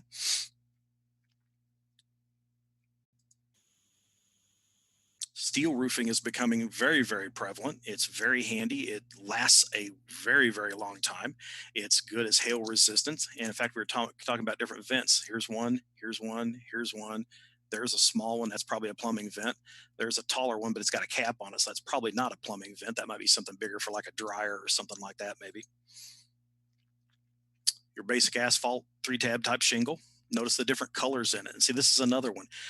We'll model trees. And a gentleman earlier mentioned doing all the trees and everything. Typically, we'll start making trees and we make them in bunches and we make them all the exact same color. Next time you're out where you can actually look at a good stand of trees, step back and do a little quick mental calculation on how many colors of green you see in that tree. And dead trees are impossible to model. They are very, very difficult. But that was the first question my wife asked when she saw that I was into model trains and I took her out to the club. She's looking around at all the trees. She goes, "Why aren't there any dead trees?" I said, "They're very hard to model." And she goes, "So?" So I make it an effort now to put at least one dead tree in every scene just to keep the wife happy. But again, look at all the colors in just that asphalt shingle. I mean, I look at my roof and I have a color called weathered wood. So it's all pretty much a simple gray. But something like this would be very simple to do. And, you know, each roof on each house could be a different color. And they typically are if you look up and down your block. More asphalt shingles, rolled roofing, Spanish tile, always a fun ad. The walls of the structures themselves are, again, just like roofing, all sorts of different types of materials. Everything from wood to bricks, cement, stucco, sheet metal, everything you can think of. And they need details as well. They'll have stains on them. They'll need signage, downspouts for gutters, doors and windows, drapes and awnings, blinds. A lot of older buildings, a lot of brick buildings would have truss rods actually running through them to keep the walls from splaying out and causing the roof to cave in. Also a very simple ad, a little diamond shape and an NBW on the end of it, glue a couple of those along the side of a wall, and boom, you have truss rods now. Window boxes for flowers, things of that effect. Brick walls were usually left natural, but it was not all that uncommon to see them get painted, especially painted with signs. I got a sign clinic that I started doing here recently and have just found a wealth of images with huge signs painted on them. So it's also a nice detail. And things like this one here, this was taken in Jefferson, Texas. Took this one on my honeymoon, actually. And here's where I had an old Bull Durham sign painted on it. But over the years, that paint started to fade away. And put your sign on, come back in with that same brick color and kind of haze that back in will give you this exact effect. This is another one. This had a building here and it has since come down. It was an empty lot, also taken there in Jefferson. If you'll note right across here, you see these little indentations. Those are actually little spots where the floor joists were plugged into the wall for the second story of the building that used to be here. You'll note that they actually finished over the brick in part of the store. They had it painted up here and you can tell where the roof stopped because the white paint stopped here and the roof was, this part here was exposed and your roof went along through here. Even an empty lot can tell a story. The gentleman before was talking about putting in a country store. I will make a pitch. I agree with the other guy that sometimes having some open space is important. However, there were 2 buildings there. And one of the chief things I will tell you about putting details into something is everything in odd numbers. If you have 2 structures, your brain will see 2. 2 is even. 2 has symmetry. And then the back of your brain starts to itch. And there's that little voice that keeps looking at it going, that doesn't look real. And so if you've got 2 trees, you put a third tree there and all of a sudden that voice goes away. Your brain relaxes. You take that tree back out and it has a problem. You put the tree back, everything's great. You put a 4th tree in, it starts having a problem. You put a 5th tree, it goes away. That odd numbered planting, everything to keep it to not be symmetrical. The more you can have your streets in your towns not run parallel to the edge of the layout, the more you can have your track not run parallel to the edge of the layout. Everything to break up the angles. All your buildings in a town, an odd number of buildings, an odd number of cars. When you're detailing out a loading dock, an odd number of detail parts on the loading dock, an odd number of workers on the loading dock. It really does work, believe it or not. It's an odd little trick, but it gets back to that smoke and mirrors thing. But here, an empty lot is a great feature. So, sir, whether you put a country store there or not, I think it's going to work either way. I agree that the space there is a nice ad, but a third building there would really set that scene off. But a third building could be something as simple as an outhouse or a storage shed behind the house too. So there you could have it both ways. Another shot of that same lot. You can use a wash to put mortar in. Typically for HO and smaller, I really don't like having mortar on a building because yes, you can see it with the naked eye, but there's a few things to keep in mind here. If you can see something from a foot away on your model, means I should be able to see it from 87 feet away on the real thing. Are you going to see mortar lines from 87 feet? Yeah, maybe if your eyesight's better than mine. But the biggest problem is most of these kits were, the dies for these things were made before I was born, and I'm 50. The detail level or the ability to make those mortar lines was not that good back then. And when you put a scale ruler on these things, your mortar line that should be about 3/8 of an inch to a ½ inch thick is suddenly about 1.5 inches thick. And you start putting the mortar in there, it accentuates the fact that it's too big. A soapbox thing for me are the nail holes that a lot of modelers love to put into models. If the wood is untreated, then yes, I would put that effect in there. And the whole idea is it's a nail hole, but the idea is that that's supposed to represent the head of the nail where any finish has popped off of it and it's oxidized. But typically to achieve that, we put a small hole in it. But everybody will go grab a straight line, use a pounce wheel, run it up the side of the building, and that puts all the nail holes in it. Okay, I worked on a crew that built houses for 2 years when I was in high school, and I'm here to tell you, we did not use a straight line, a straight edge to carefully center nails putting siding onto buildings. You grabbed a nail out of your pouch, you pulled it up there, you tapped it once to set it, you hit it once to drive it home, you grabbed the next nail, you eyeballed it, you didn't measure it, you didn't do anything to line it up. So those nails are all over the place. So there's problem number one. Number two, the hole that we end up making makes the size of that head of that nail about the size of a dinner plate. I mean, they're just way, way too big. If you want the effect, a very, very sharp colored pencil, put a very little tiny dot on it, maybe make a little bit of a line coming down the wall to show a little bit of that oxidation getting washed down with the rain, and call it good. But again, personal preference. That opinion and $5 might get you a cup of coffee at Starbucks. So take that as you will. Again, moving on from the bricks, here's a nice bank building that a gentleman in our club built. Over here, you see a sign. It's got a little bit of weathering in it. My Volkswagen police car, another one of them pulling over a Ferrari Testarossa. I drag raced Volkswagens for a number of years, so this was me kind of getting my plug in for the bug crowd. But notice the hot rod with the flames on the front here across the way from it, making the turn. Gravel parking lots, again, expansion cracks in the road. And in here behind this car, you're not going to be able to see it in this picture, and I don't know if it was visible in the picture before, is the old brick where they had just hot topped over the old brick road, and having a pothole with some bricks showing out of it is also a really nice one. For wood siding, clapboard, board and batten, things like that, scribe siding all being the popular ones, the wood will show the weathering effects more than anything else. Again, nail holes are popular, not real careful about those, but splits and boards, very common. Clapboards, everybody likes to slide a knife underneath it and lift the edge of a clapboard a little bit. Very, very common. But a big one, especially if you're in bigger scales, S and O or an up, come along with a knife and make the edge of the clapboard, especially if the building is supposed to be really, really old and really neglected. Having the bottom edge of that clapboard be very irregular is a very nice touch. It, again, offers some character. But keep in mind the scale of it. And that kind of the comment there at the bottom kind of goes back to that 87 feet thing I was talking about before. Now, this is a picture of the depot in Durango in Chama. And the reason I stuck this in here, this was taken back in the late 50s, early 60s. Look at from here down on the depot. This is rain hitting it and causing the dirty, wet water to splash up on the side of the building. Go outside and look on the side of your house. Chances are you're going to see from about a foot to 18 inches down is a slight haze on the siding of your house that is the same color as the dirt in your side yard. Especially if you've got the houses fairly close together where the grass doesn't want to grow in between them and you've got a lot of bare dirt in there. But this one I thought was really, really neat because this is all cinders in the yard. And so it's very, very dirty. They see a lot of snow. So snow piles up against this. And this is another weathering important thing to mention because the bottom of the wall stays wetter longer.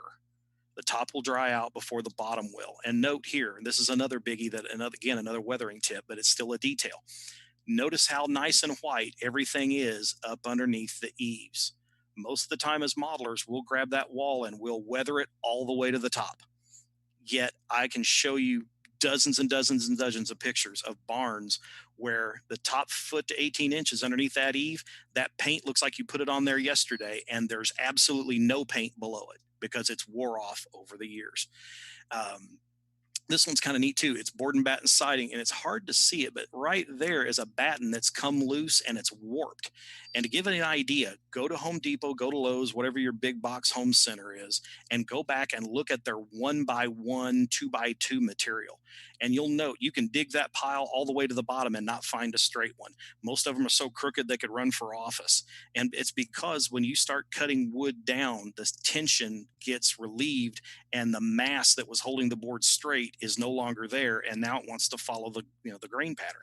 So these boards, as they would become loose, would often warp out away from the wall. Now, another nice detail add here is notice this little V shape right here over the door. It's a nice little rain gutter, typically made out of leftover light rail. In most cases, you'll find this on passenger cars over the doors where they can get out on either end as well.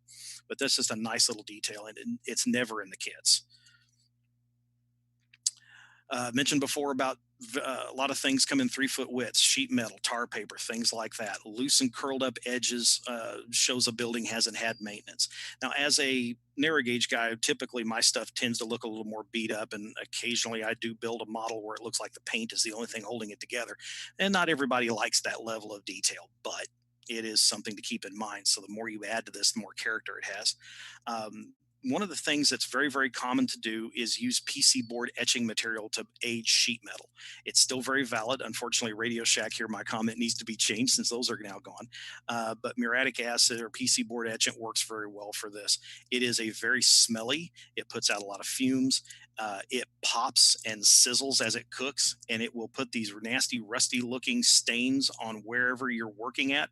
So please, please, please do this outside. Wear very thick rubber gloves because this is an acid and you can burn yourself with it. The effects are very wonderful, but I've gotten away from it. Unless it's a contest model and I really feel like I need that detail that I'm not getting with other things, I don't do it anymore. And in fact, I've got a new way to do it that I talk about in my weathering clinic using a paint. It's a completely different process. But this goes into the whole thing. But if you're using the PC board etchant or any other acid to etch it, don't just rinse off the metal and then let it start to oxidize. You need to soak it or rinse it into a bath of water and baking soda as a base to neutralize the acid. Otherwise, you're going to put your sheet metal on your building, and that whatever acid still might be left on there will continue to eat on that metal for years. And over time, you're going to have a much different looking roof than you would have had. And also remember to spray it and seal it with some dull coat, because otherwise it will continue to oxidize even if you do neutralize the colors. This is one straight off the internet. In fact, I think this was out of Campbell's catalog for the longest time, but it's a sheet metal roof. And you can see here, even just very subtly done with some weathering powders. As judging as far back as this picture was taken, this was probably your basic artist pastels. Pan pastels and some of the newer weathering powders are great for this. Again, note the detail here up the wall, a little bit of weeds growing around the edges of them. If you've got a siding that doesn't see a lot of use, that is a really nice add. A little tall grass, little things growing up here and there, people working around the facility, gives it life. It makes it look lived in. Stucco walls, you can paint them if you're in smaller scales like N scale and HO. A little bit of baby powder in your airbrush along with your stucco color is really, really nice for HO and smaller. They make a textured spray paints now for larger scales. You can also trowel it on and come back in and hand carve it as Steve did in this picture here. You can see brick exposed in the walls. Here you see all the cracks and everything in a nice thick finish. Scenes, again, we get down into spilled materials and detail parts laying around, skids. Alleys tend to be too clean. you know, on our scenes and things. And anybody that's grown up in a city area or gone out back of buildings as part of their job will note trash cans and all kinds of boxes and everything just really, really starts getting a really beat up area. And it adds a lot of visual to a scene. Interiors, again, lighting, use different voltages for your lighting, use different resistors, different types of light bulbs, so you get different brightnesses, different colors. That will also make it stand out. Go out tonight, look up and down your block and look at how many different colors of light you see and how many different light intensities you see of porch lights. And it's not everybody has the exact same bulb bought from the same place running the same power through it. So it again makes it pop. Stuff around our loading docks, we typically load these things up. Usually docks aren't left with a lot of things sitting on them, mainly because people will walk off with it. But again, it's a nice detail add and it's a great place to put them. Workmen on your loading docks, postman delivering mail. I love the post boxes that you added before, and having the flags up was a very nice touch. Before all the school shootings and mass shootings became a big thing, I actually had a guy up on a water tower. You've got the little guy in the Pricer box that has the rifle over his shoulder and the little German hat with the brush in it. I stuck him up on a water tower one time as a see if anybody noticed it kind of thing. This day and age, probably wouldn't do that one again, but it was funny at the time. A train derailment can create a nice visual scene. A cafe or a barber shop, customers inside also goes back to this little scene here. We've got a wreck going on. You've got a fuel truck back there loading up the pump, you know, the tanks at the gas station. Again, the Ferrari getting pulled over. Weeds, oil stains on streets, bricks showing through the blacktop. Gas stations should have a car at the pump, have the doors closed or a door open, have people paying inside. The bays should have somebody, you know, with the door open and a car up on the lift, that kind of thing. Oil drums, tires, soda machines, you know, all the way around the building. There are tons and tons of signs that go around a service station. Maybe even have a flashing light in there and have a guy welding on something up underneath the car, working on the muffler, for example. All the people milling around a depot. Parking lots. We seldom put parking lots on our models because cars are expensive, but there's a jail. This is actually a jail, and there's actually two guys coming down a ladder there escaping from the back side of it. And after this picture was taken on this loading dock, there was a tractor trailer truck parked there for the police department and lettered up for Dunkin' Donuts, which I had more cops laugh at that than anybody else. Little picnic going on at the park. For those of you familiar with the Amarillo, Texas area, we got a thing out there we call Cadillac Ranch, where an eccentric millionaire decided he wanted to create what he thought was art, and he buried Cadillacs out there. So I stuck a little plot of 57 Cadillac castings that I had made. There's your brick showing through the detail, cracks being sealed up with tar. Again, don't overdo it. It's really, really simple to overdo it. Again, you go back to George's comments before about how he felt like he overdid it, but little scenes, little vignettes here and there give your thing life, and it really tells a good story. I mean, you look at this porch on a section house at Cumbres Pass, there's a broom and a coal bin and a little stool, and here's some other little tool here, and look how beat up the porch boards are. It's just all these little things that give it character. Look at all this stuff piled up on top of this speeder. I mean, just tons and tons of detail parts. Weeds growing up on the back side of the fence as the train snakes through.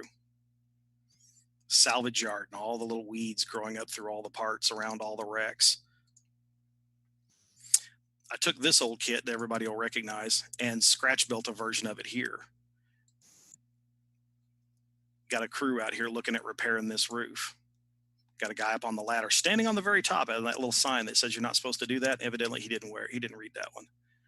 I've got a crew over here. I've got a brakeman waiting to back a car in. That detail right there, if you don't work for the railroad, you might not know about this, but this is one my dad told me about as a switchman. Anywhere where you spot a car, you'll find little blocks of wood and they'll use it to chalk the wheels because you never trust the handbrake to set and keep that car in place. So that's very, very common to find that little not a twig, but a good sized branch or a little block of wood, a little piece of 1x, broken up piece of skid or something like that. Again, the faded lettering. This is a very old one. I do it much differently now, but little piles of junk. Always make sure it's appropriate junk. Why is it there? Because that's about as far as they could roll that old gear off the end of the platform, and that's where it landed, kind of thing. They're not going to carry it any further than they have to.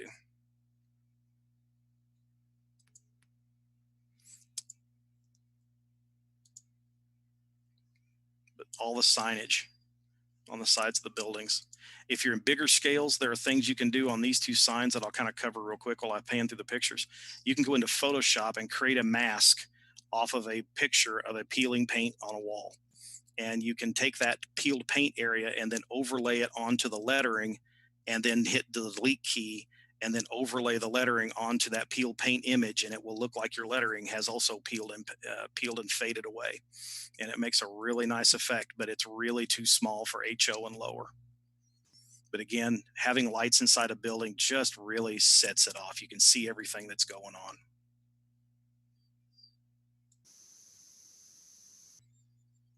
Everything going on in the grocery store, the upstairs of the apartment of the owner. There's a bed in there. There's pictures on the walls. There's wallpaper on the walls. There's a guy sitting on the toilet reading the newspaper. A lot of this gets down to the same thing, and I cover this a lot in my other clinics too, but a little planning goes a long way. And, you know, every last detail in place, you don't have to have that if you don't want to. And you really, when you boil all this down, it's common sense. And at the end of the day, it's your railroad, your rules. If somebody doesn't like it, too bad. That's the whole point of all of this, is we build these things to have a good time. Do it to the level you're happy with and call it a day. But most importantly is have some fun. And, you know, if they don't like it, don't let it get to you. I'll open it up for questions.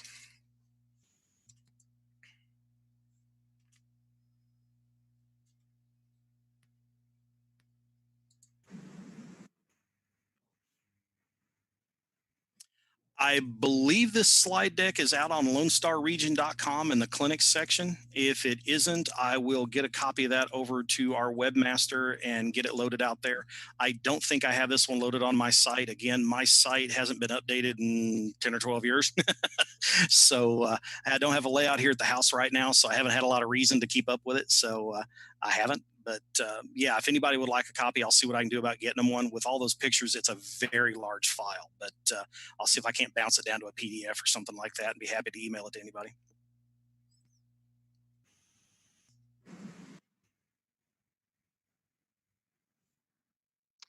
Yes, sir. Okay, I'm going to share the screen here.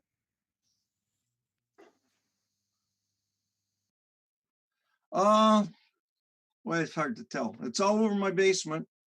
The furthest dimensions, and it doesn't cover all of them, is 56 feet by 48 feet, 3 decks, plus a 4th deck for staging at one end.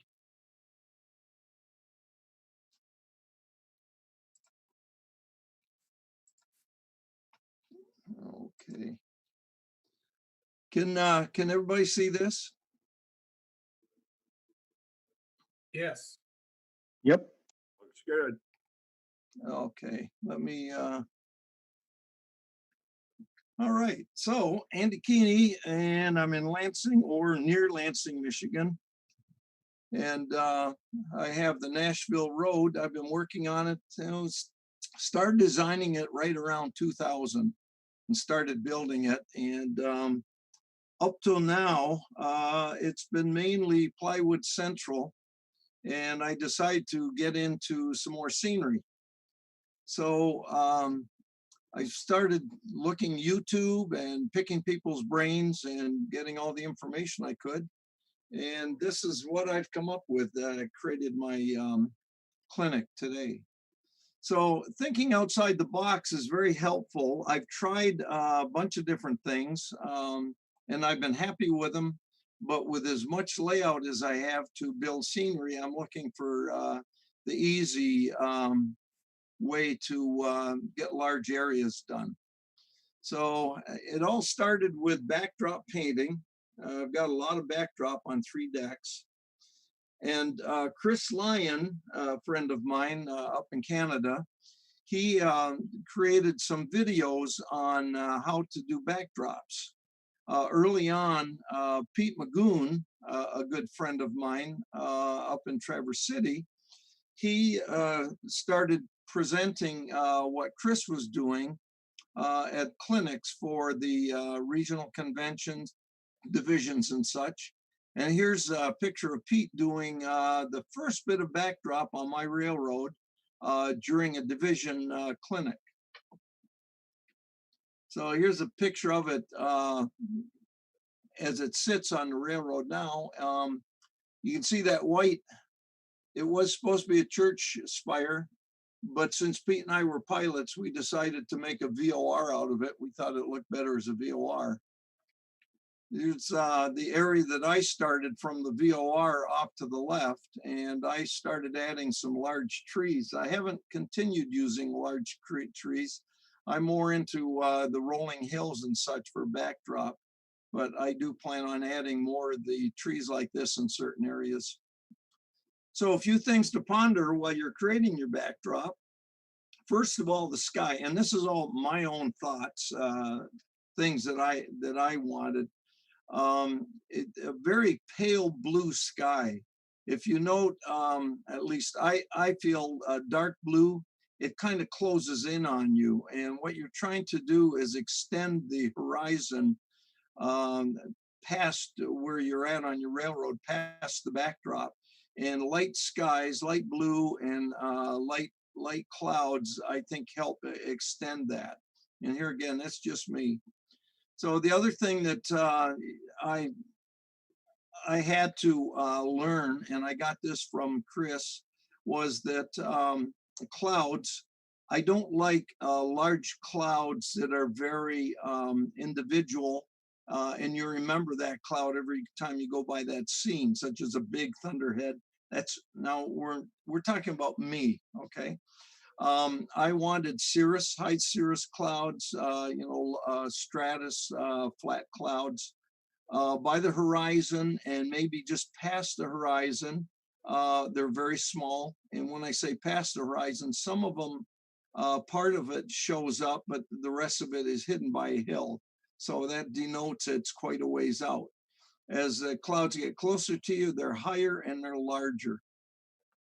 And here's a scene that's a little hard to see. I tried to step the camera down a little for the white to show up better, but there is a cloud right here. It's half hidden by the hill. There's another one, and that's kind of midway. And then there's a large one up here. Now you're not going to remember those clouds. Those are just there and you see them when you're going through the scene, but they just look like a lot of the other clouds.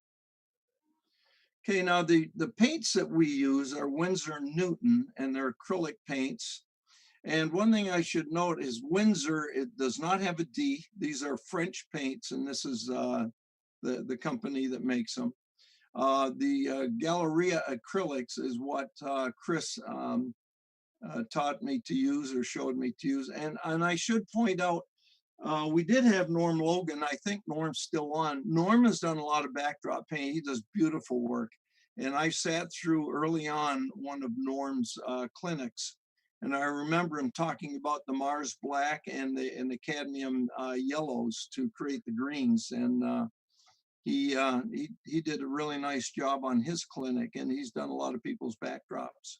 So the colors we use are Mars black, which is really a dark blue, cadmium yellow, medium seems to be the best, although I've used other hues, and titanium white I use for the clouds. You can use other colors for detailing in that, but I just put that there so you see they do have other colors. Okay, here's the colors we use again, and I just put a blob of yellow and a very small blob of the Mars black. You don't need much black compared to the yellow.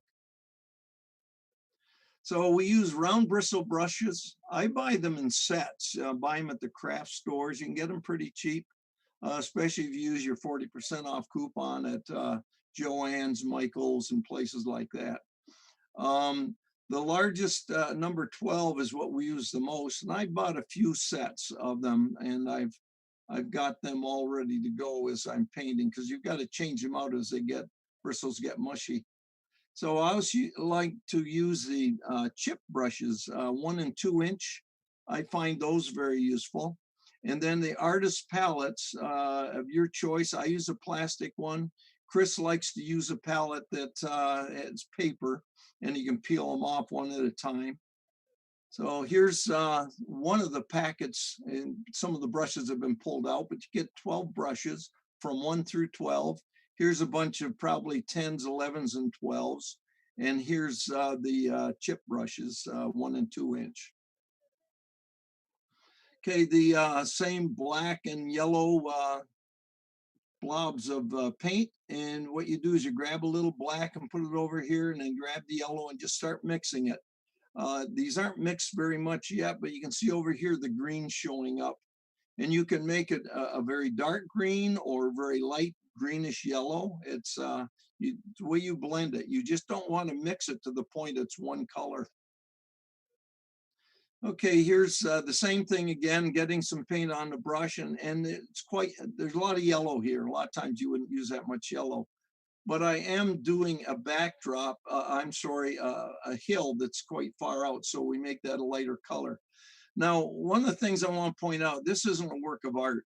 Up close, it's not very pretty, but you're looking at a backdrop scene to extend your railroad as you're running through it with your train or just walking around looking.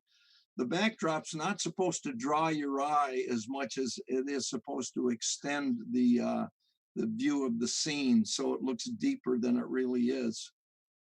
Now here's the brush. You can see I push it into the backdrop and it splays the bristles out.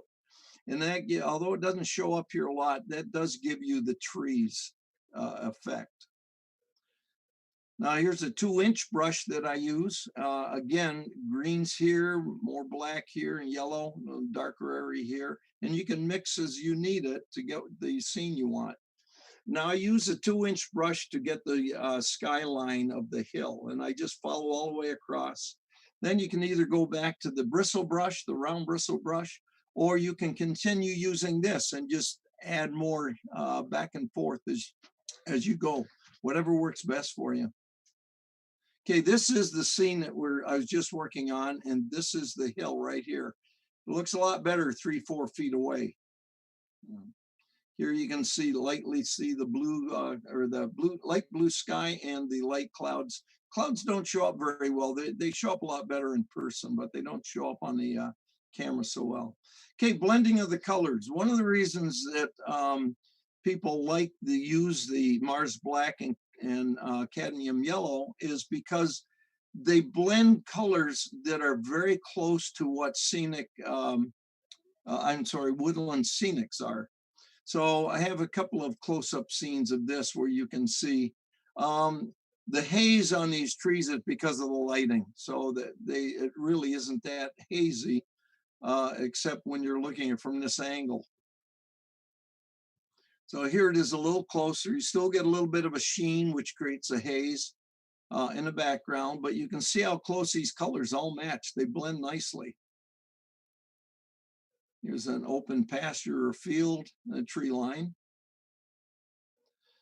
Okay, creating landforms. Now we've gone from the backdrop painting to creating landforms. I've been working with different areas of the layout, trying to do some rolling hills and that. I've tried the ground goop, and that works okay. I've tried gluing cloth material down, a gauzy material with a really thin watered plaster. That's all right. But I wasn't really happy with it, and I wanted to see what else I could use. So I started doing the YouTube search like a lot of people do. And I came up with this video, how to make easy hills and mountains. And the gentleman goes by Scale Model Trains in Colorado Joint Line.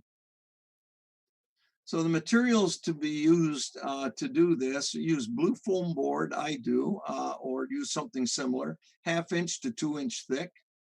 Foam board adhesive to your liking. Then the new material is a quilt batting, and we'll get into that a little more. White glue, I buy it by the gallon, the cheapest I can find, and flat brown latex interior paint, again, the color you want for your ground cover, and the cheapest you can get. I usually go to Walmart, but until just recently they were shut down. Their paint department was here in Michigan. Okay, quilt batting, you can buy it in different sizes. I went and bought the roll 30 yards long, 4 feet wide, And with the discount I got, it was around $20 for all that. So it covers a lot of area. In the background here, you can see some of the area I used the ground goop. And that was something I tried. It wasn't bad, but it's not something I want to do the whole railroad in. Okay, the batting is from 1/4 to 1/2 inch thick. And it's what they use in quilts to give the quilts the body. This is the bag it came in, so a 10-yard roll. Now, the two things to pick up on this is 100% polyester and low loft. There's a low loft, which is the thin stuff, and then a high loft, which is thicker. It's important to remember you want polyester and low loft. Okay, the glue that I use is whatever I can find the cheapest. This was at Hobby Lobby. It's $12. If you see on the yellow label, it's got a little red stripe there. They no longer give you 40% off on anything with a red stripe on the label. So just plan on paying that price. You can shop around, but 11, 12 bucks isn't bad. Down here, it says great for kids, washable, but it works great. Once it's glued down, the paint, nothing seems to bother it. So I'm sticking with this cheapest paint I can. Okay, so just to show you, we start off with the blue foam. You make the hills you want to make. I use a shear form tool and knives to trim her down the way the contour I want.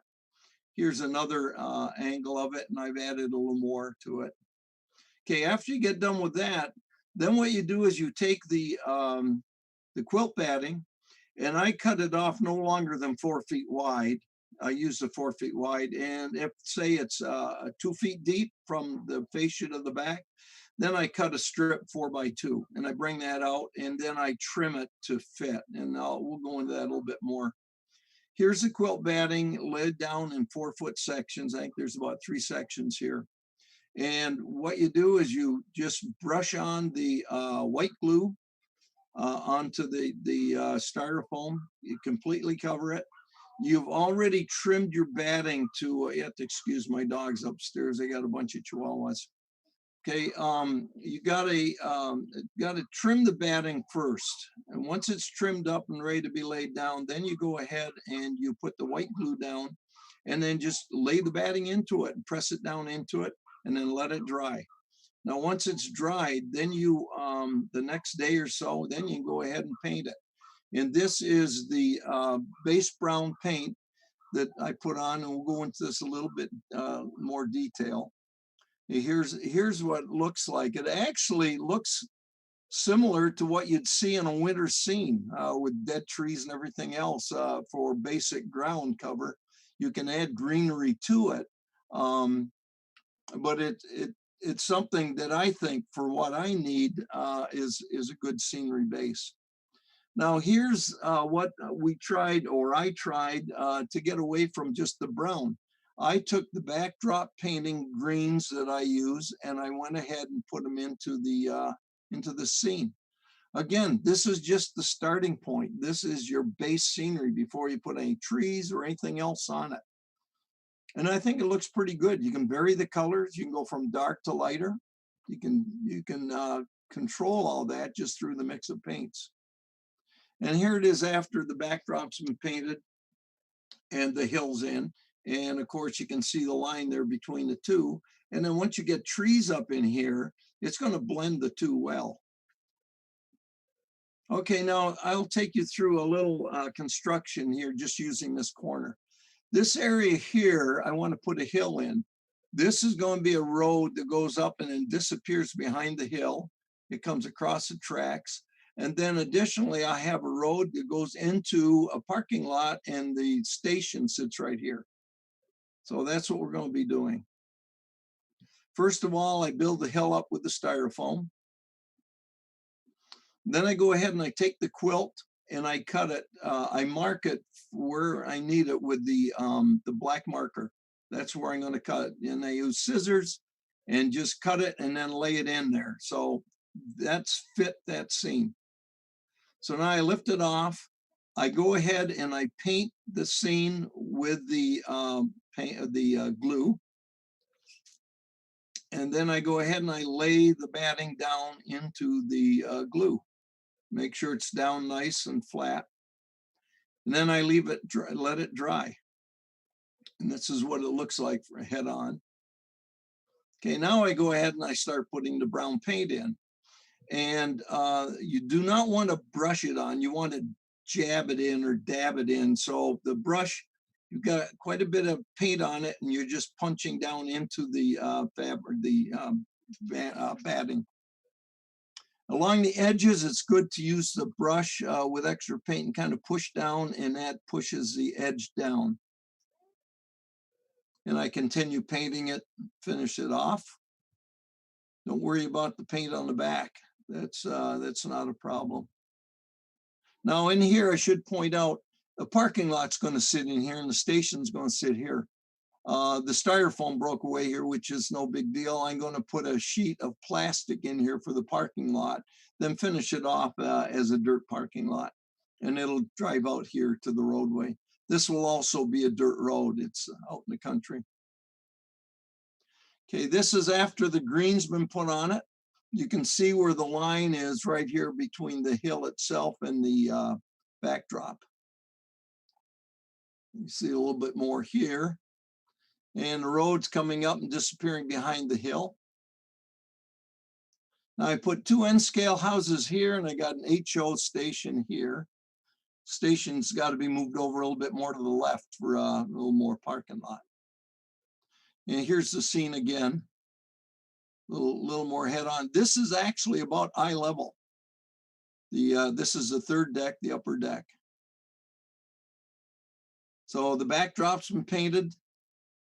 The one thing I should point out is if you paint the backdrop and you're not happy with it, just certain areas, go back over it with your colors again to get what you want. If you don't like the trees, then go back in there and vary the colors to get what you want.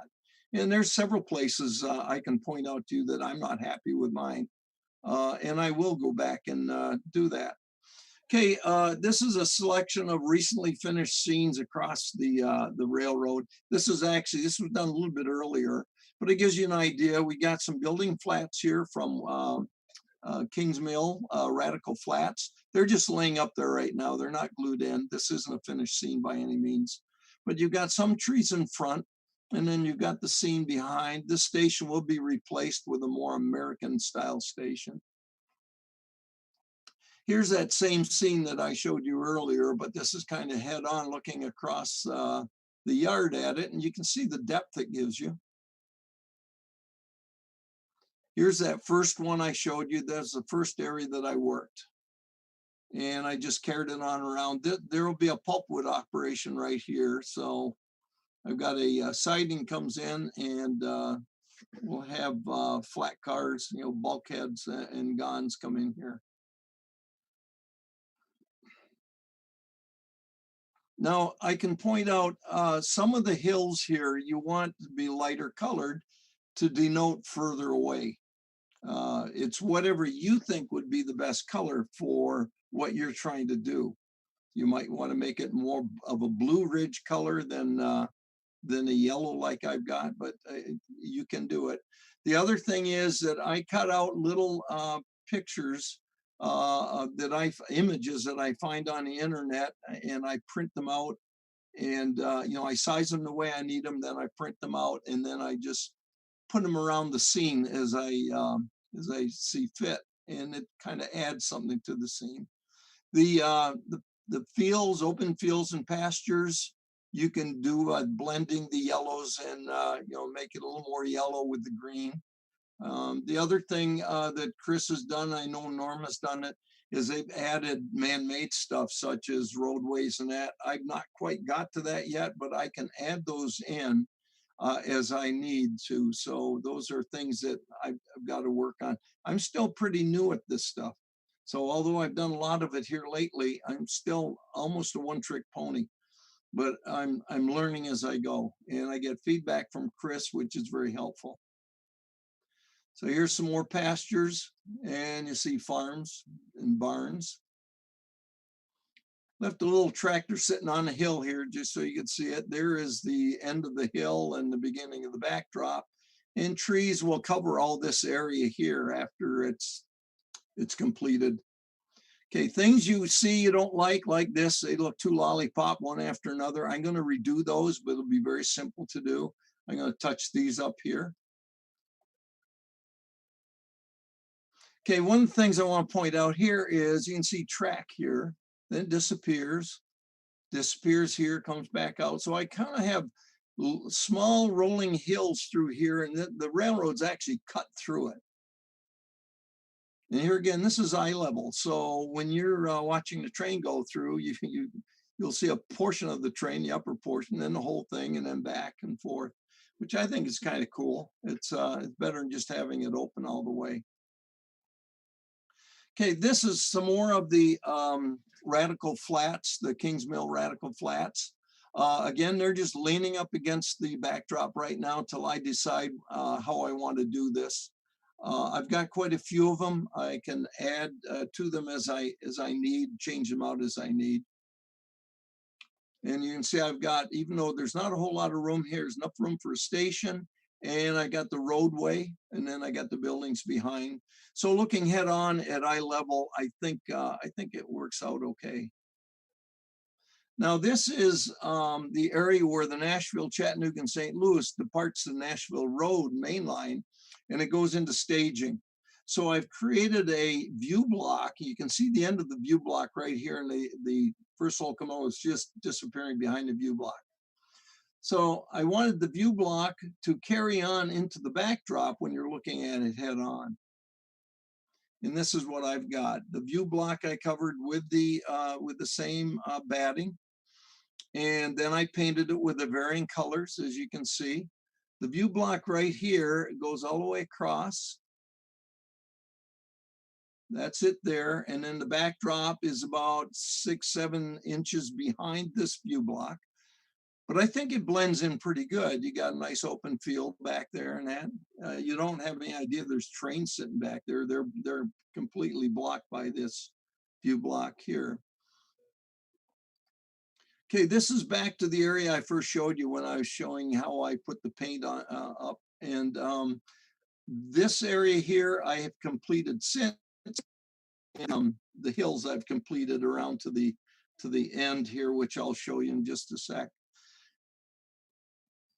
So this is the area that has to be done. There's just a very small area left now. And then the hills just keep going around. And we're back to where I showed you how that hill, the roadway, the two end scaled homes and station. And these, like I say, these areas here, I'm not real happy with. I'm going to redo these, repaint these. But this is where the tracks go into higher ground and then go into a tunnel portal off to the left. So that's basically my program. So remember, if you're not having fun, you're not doing it right. And it's really important to have fun when it's a hobby and you're supposed to be doing it to relax and enjoy. And it should give you years of enjoyment. So this is my railroad, but the last page here, a little more information, I'll leave it up, a little more information on the stuff I used and who helped me out. And at the bottom, if you're interested in getting a copy of this, I have done this to a PDF, so it doesn't take up a lot of room. I've added additional images or pages to give you a little more information, since you don't hear my golden voice with the PDF. So if there's any questions, I'd be happy to answer them. And if you want a copy of the PDF of this, please send it to hunter48820@yahoo.com, and I'll shoot it out to you. And that's it.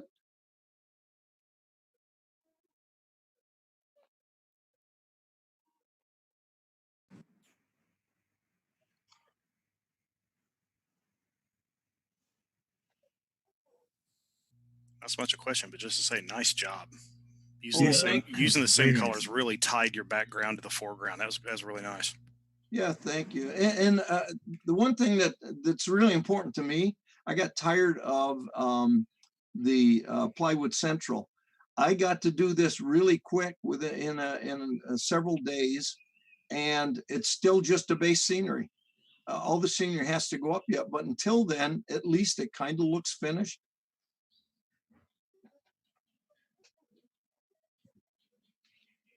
Okay, I will hit stop share. I take it everybody that wants to has gotten my email. Again, Hunter 48820 at 0, I should say, at yahoo.com. There you go. And here we are. Thanks, Andy. That was good. Thank you.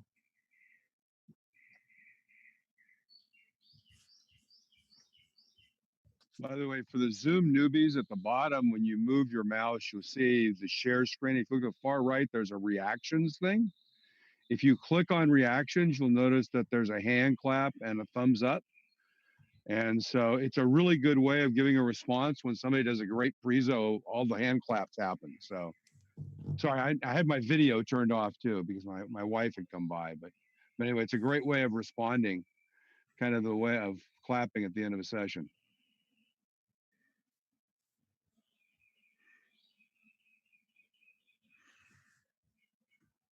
The young people call those emoticons.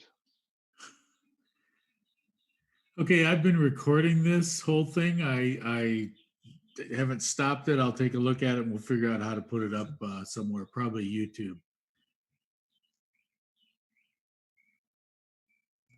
So when you present this on YouTube, like we just did live, it's not being recorded then, is that right? It's a one-time deal and then it's gone.